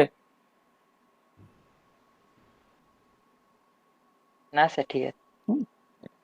দেখো মানে আমি জাস্ট এই মানে সত্যি কথা বলতে কি আমার আগে যে প্রবাবিলিটি কনসেপ্ট যেটা আমি বললাম, সেই প্রবাবিলিটি কনসেপ্টটা ম্যাক্সিমামটা তুমি জানতে আগে, কারণ আগে তুমি অলরেডি যখন কাইনেটিক থিওরি অফ গ্যাস বা থার্মাল মানে কোয়ান্টাম মেকানিক্স পড়ে তুমি অলরেডি জেনেছিলে। আর আমি জাস্ট ওটা আমি এখানে জাস্ট একটুখানি রিভাইজ করলাম, কারণ আমার স্ট্যাটিস্টিক্যাল মেকানিক্সে ওই কনসেপ্টটা আবার আমাকে বিভিন্ন জায়গায় ব্যবহার করতে হবে বলে আমাকে মানে দেখবে ফ্লাকচুয়েশনস বের করতে হয়, যেখানে তোমার ওই স্ট্যান্ডার্ড ডেভিয়েশন ক্যালকুলেট করতে হবে ইত্যাদি ইত্যাদি আর কি।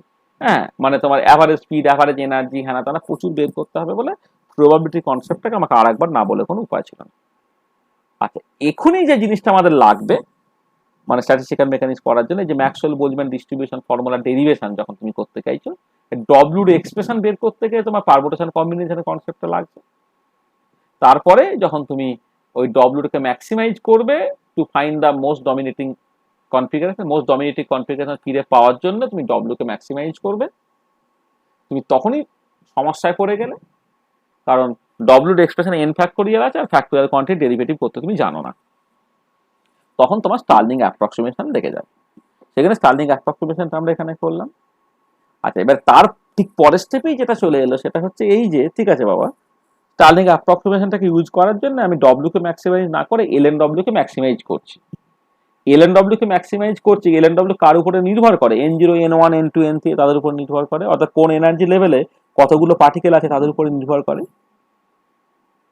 আচ্ছা, মানে সেই সংখ্যাগুলোকে পাল্টে যখন আমি এলএন ডব্লিউকে ম্যাক্সিমাইজ করব, তখন তোমাকে মাথায় রাখতে হবে যে তুমি দেখো মোস্ট ডমিনেটিং কনফিগারেশন বের করছো কার না, বেসিক্যালি একটা গিভেন ম্যাক্রোস্টেটে।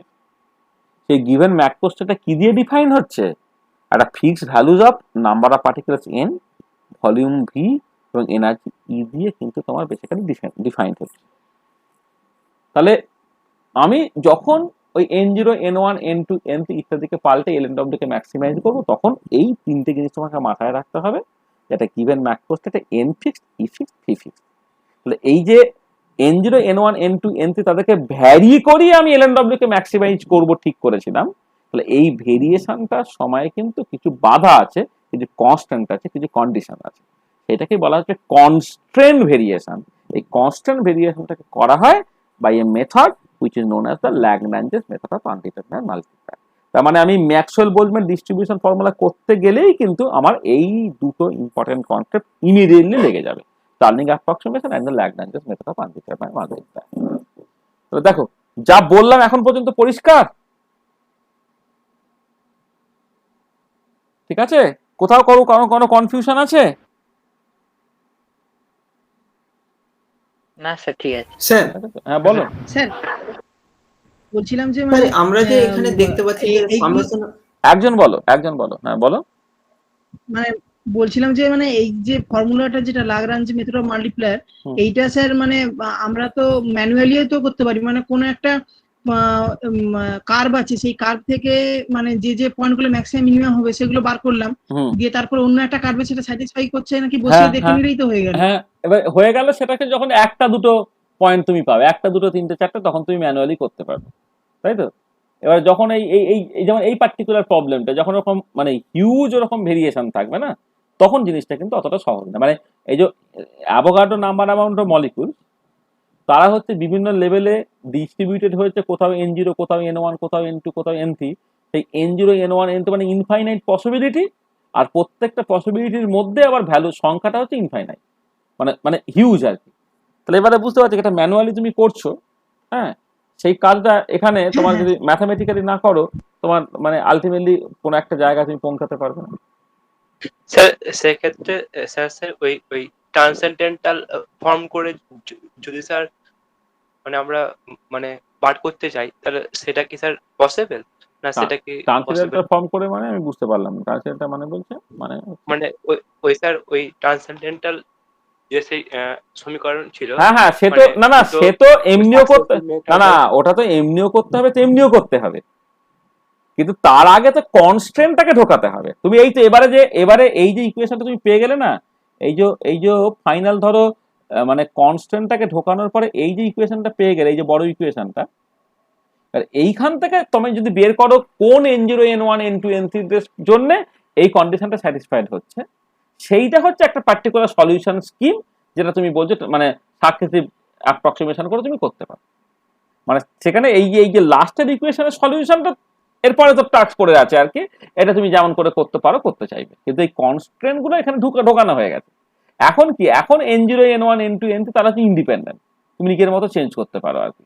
আগে হচ্ছে n0 n1 n2 n3 তাকে আমি ইন্ডিপেন্ডেন্টলি চেঞ্জ করতে পারতাম না, কারণ আমি কথা বলছি, ধরো আমার কাছে 5টা পার্টিকেল আছে, তাহলে প্রথম গ্রাউন্ড লেভেলে 5টা লাগলে আপার লেভেলে 0-র বেশি উপায় নেই, বা গ্রাউন্ড লেভেলে 4টে দিলে উপরে তোমাকে একটাই দিতে হবে, গ্রাউন্ড লেভেলে 3টে দিলে উপরে তোমাকে 2টোই দিতে হবে, কারণ টোটাল সংখ্যাটা হচ্ছে তোমার বেসিক্যালি 5। তার মানে কি, এই যে প্রথম লেভেলে কতগুলো পার্টিকেলস আছে, যদি আমি 2 লেভেল সিস্টেম বলি সেখানে 5টা পার্টিকেল আছে, তাহলে প্রথম লেভেলে কত পার্টিকেল রাখলে সেইটা কিন্তু সেকেন্ড লেভেলে কতগুলো পার্টিকেল থাকবে সেটাকে ঠিক করে দিচ্ছে। কেন? কারণ টোটাল নাম্বারটা হচ্ছে তোমার 5, এটা সেটাই হচ্ছে কনস্ট্যান্ট। তাহলে এবারে তার মানে কি, যেটা হচ্ছে যদি গ্রাউন্ড লেভেলের নাম্বার অফ পার্টিকেলস n0 আর ফার্স্ট এক্সাইটেডের নাম্বার অফ পার্টিকেলস মানে n1 থাকে, তাহলে n0 n1 তখন তুমি ইন্ডিপেন্ডেন্টলি ভ্যারি করতে পারছিলে না, কিন্তু যখন এই কনস্ট্যান্টটাকে ঢুকিয়ে দিলাম এখন তুমি ইন্ডিপেন্ডেন্টলি ভ্যারি করো, ঠিক আছে? এই হচ্ছে গল্প। হ্যাঁ স্যার, হ্যাঁ স্যার।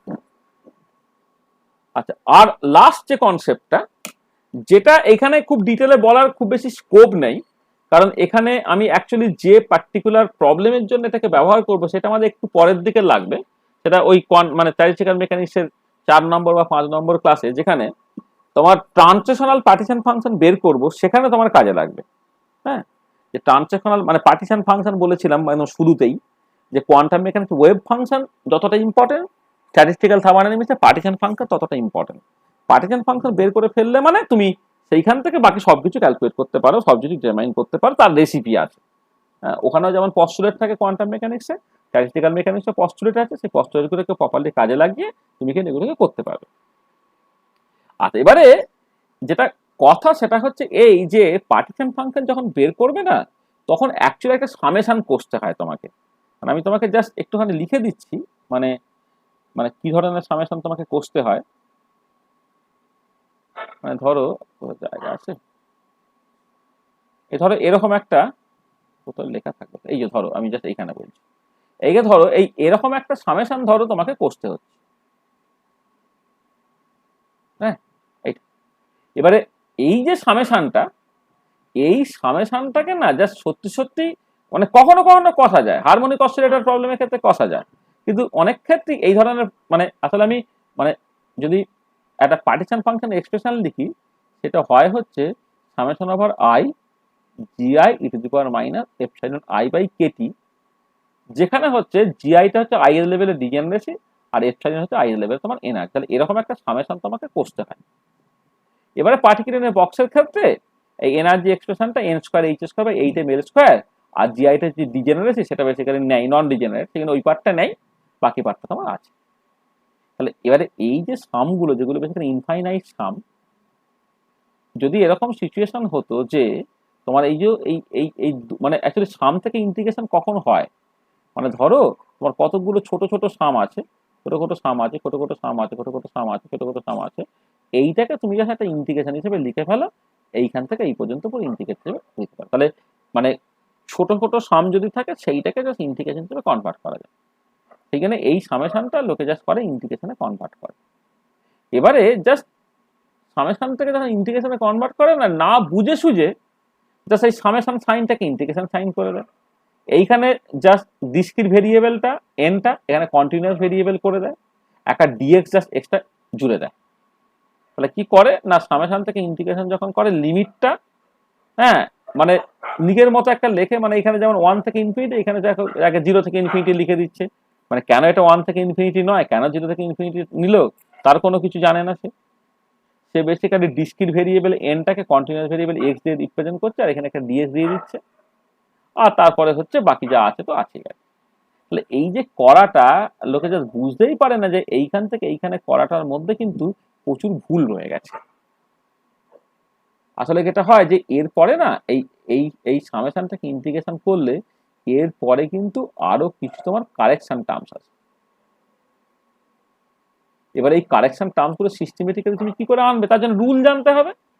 এই রুলটাই হচ্ছে তোমার দুটো রুল, একটাকে বলা হয় অয়েলার ম্যাক্সওয়েল সামেশন ফর্মুলা, আর হচ্ছে পয়সন সামেশন ফর্মুলা।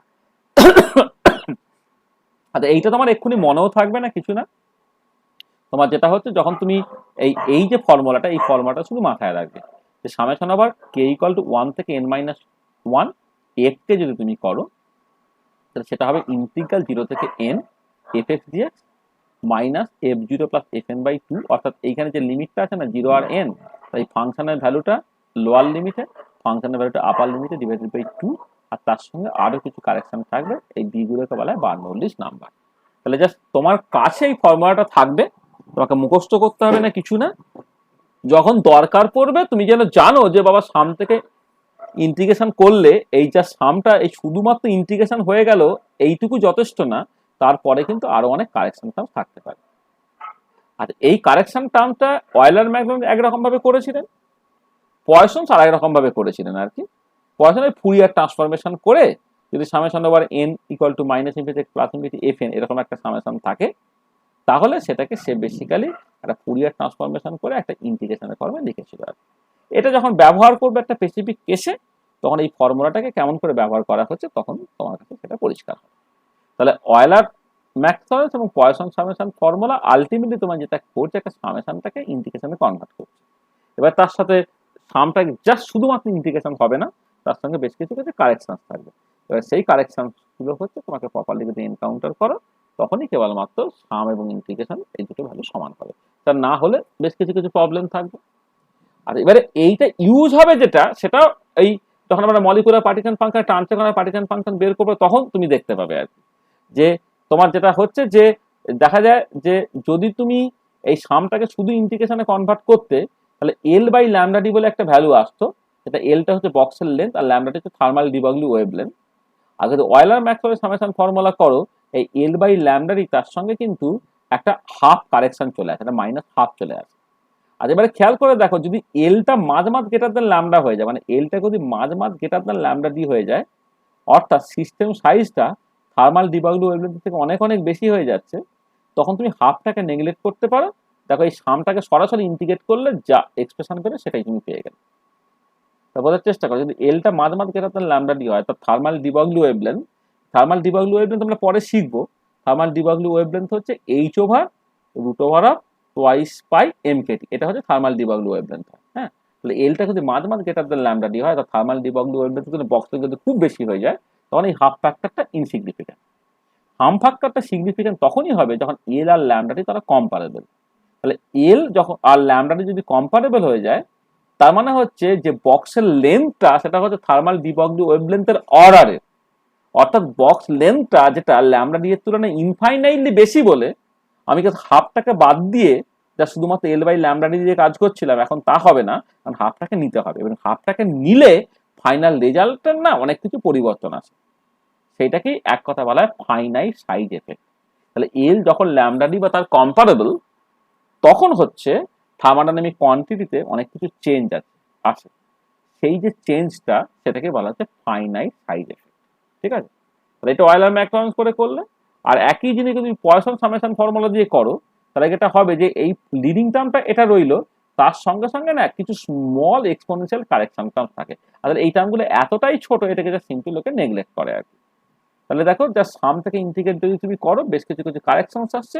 সেই কারেকশনসটা সার্টেনলি এর জন্য একরকম, তোমার কি বলে অয়েলার ম্যাক্সওয়েল সামেশন ফর্মুলার জন্য একরকম, পয়সন সামেশন ফর্মুলার জন্য আরেক রকম।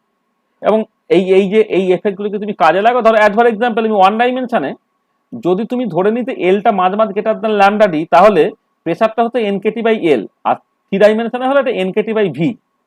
আর যখনই তোমার এলটা মাঝ গ্রেটার দেন ল্যামডা ডি হচ্ছে না, তখন তাকে এই একটা কারেকশন চলে যাবে। ঠিক একই রকম এনার্জিটা 3/2 কেটি হয় যখন হচ্ছে তোমার থার্মোডাইনামিক সিস্টেম, অর্থাৎ এলটা মাঝ গ্রেটার দেন ল্যামডা ডি। যদি এল আর ল্যামডা যদি কম্পারেবল হয়, দেখো তোমার একটা কারেকশন চলে আসছে। তার মানে এটা দাঁড়াচ্ছে যে যখন বক্সের লেন্থটা থার্মাল ডিবাগলি ওয়েভলেন্থের তুলনায় অনেক অনেক অনেক অনেক বেশি নয়, তখন হচ্ছে থার্মোডাইনামিক কোয়ান্টিটিতে কিছু কারেকশন আছে, যে কারেকশনগুলোকে বলে ফাইনাইট সাইজ এফেক্ট। তাহলে ফাইনাইট সাইজ এফেক্ট যদি তোমাকে বুঝতে হয়, তাহলে কিন্তু তোমাকে সামটাকে ঠিক করে ইন্টিগ্রেশনে কনভার্ট করতে হবে, যার জন্য অয়েলার ম্যাক্সওয়েল এবং পয়সন সামেশন ফর্মুলাটা তোমার কাজে লাগবে। তাহলে অ্যাকচুয়ালি স্ট্যাটিস্টিক্যাল মেকানিক্সে একটা পার্টিকুলার জায়গা তোমাদের এই সারা মানে আপ টু এমএসসি পর্যন্ত তুমি টোটাল জিনিস থেকে এটা পড়বে, একটা জায়গা আছে যেটা ওই জাস্ট ট্রান্সফার পার্টিশন ফাংশন বের করে সেখান থেকে আইডিয়াল গ্যাস ল ইত্যাদি আনা আর কি, সেইখানে তোমার ওয়েলার ম্যাক্সওয়েল বা পয়সন সামেশন ফর্মুলাটাকে কাজে লাগাতে হবে। ঠিক আছে, এবার ওইটার জন্য আমি এই ম্যাথমেটিক্যাল ব্যাকগ্রাউন্ডটা করে রাখবো। তাহলে ওয়েলার ম্যাক্সওয়েল বা পয়সন সামেশন ফর্মুলা নিয়ে যে কথাটা বলা যায় সেটা বুঝতে পারলে তুমি কি বলতে চাইলাম? ঠিক আছে, হ্যাঁ স্যার। আচ্ছা দেখ, হ্যাঁ স্যার। তাহলে আমরা আজকে কি পড়লাম? আমরা বেসিক্যালি যেটা পড়লাম সেটা হচ্ছে যে ম্যাথমেটিক্স ফর স্ট্যাটিস্টিক্যাল থার্মোডাইনামিক্স সেটা পড়লাম। তাহলে we have introduced certain mathematical concepts that may be useful for the study of statistical mechanics such as discrete and continuous probability, permutation combination, Stirling approximation, Lagrange's undetermined multiplier, Euler-Maxwell's and Poisson summation formula।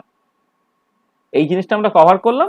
Next ক্লাসে আমরা basically Boltzmann hypothesis এবং সেখান থেকে Maxwell Boltzmann distribution formula সেটাকে করার চেষ্টা করব। তাহলে এই হচ্ছে আজকে যতটুকু জিনিস আমি বলতে চেয়েছিলাম সেটা। তোমাদের কারো যদি কোনো কমেন্টস থাকে বা কোনো কিছু জানার দরকার থাকে তাহলে বলো, বা তুমি বুঝতে না পারলে বলো। মানে মানে বুঝতে পেরেছো? কারো কিছু বুঝতে অসুবিধা হয়েছে? স্যার ওই জেড ট্রান্স যখন বলছেন তখন একটু কেটে গেছিল, ওইখানটা একটু বলে দিন স্যার। মানে ওটা কিছুই না, ওটা ট্রান্সলেশনাল পার্টিশন ফাংশন, তার একটা এক্সপ্রেশন আছে, এটা বুঝতে হবে না এখন। একটা ট্রান্সলেশনাল পার্টিশন ফাংশন একটা এক্সপ্রেশন আছে, এবারে সেইটাকে তুমি কি করছো না, একটা এক্সপ্রেশনটা হচ্ছে সামেশন, এই সামেশনটাকে তুমি জাস্ট একদম ইন্টিগ্রেশনে কনভার্ট করে দাও। এটা না বুঝে সুঝে লোকে সামেশনটাকে ইন্টিগ্রেশনে কনভার্ট করে দেয়, কোনো একটা সিস্টেমের একটা তো রুল থাকবে যে সামেশন থেকে কেমন করে ইন্টিগ্রেশনে কনভার্টটা করতে হয়।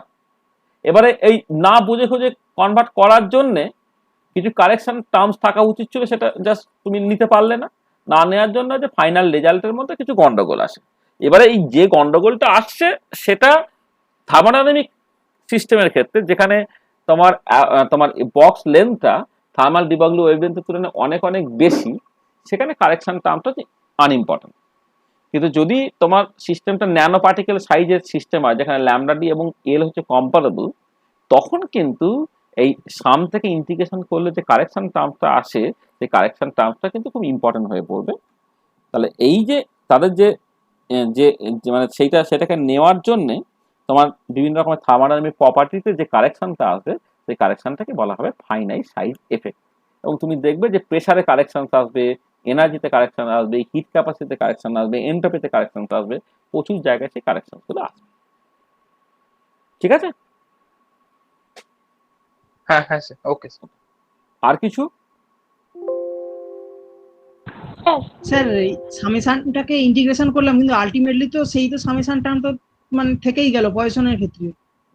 পয়সার ক্ষেত্রে ওটা তো ভাঙতে পারবে, তো ওটা সামেশন হিসেবে লিখেছি, মানে অনেকগুলো টার্ম আছে বলে আমি ছোট করে লিখেছি, মানে ওটা অনেকগুলো টার্ম আছে বলে আমি ছোট করে লিখেছি, সামেশনটা রয়ে গেল তা না। মানে তুমি যখন এই যে টার্মটা রয়ে যাচ্ছে না তোমার পয়সনের ক্ষেত্রে, এই যে পয়সনের ক্ষেত্রে এটা রয়ে যাচ্ছে, দেখো এইটা কিছুই না, এখানে তো অনেকগুলো টার্ম আছে, এই জন্য এই ই টু দি পাওয়ারের মাথায় হচ্ছে কে আছে, এইখানে সামেশনটা ছিল এন এর উপরে, সেই এনটা হচ্ছে তোমার ইন্টিগ্রেটেড হয়ে যাচ্ছে। এবারে এরকম টার্ম অনেকগুলো থাকবে বলে আমি K equal to minus infinity থেকে প্লাস ইনফিনিটি লিখেছি। বুঝতে পেরেছো? এটা বোঝা গেল? হ্যাঁ স্যার। স্যার হ্যাঁ বলো। স্যার বলছি কনস্ট্যান্ট ভেরিয়েশন এই ব্যাপারটা একটু মানে বলবেন, মানে কি বোঝায় আসলে? মানে যা বলার তো বললাম, আর কি বলবো বলো, কোনটা শুনতে চাইছো? মানে ধরো, মানে স্যার ওই যে আচ্ছা ধরো তোমার কথা বলছি আর কি, হ্যাঁ তোমাকেই এক্সাম্পল দিয়ে বলছি, তুমি কেমন দেখতে বলো আগে, মানে ঐশ্বর্য রায়ের থেকে কতটা খারাপ দেখতে? হ্যাঁ, মানে ঐশ্বর্য থেকে কতটা খারাপ দেখতে, মানে তোমার হাইট কত বলো?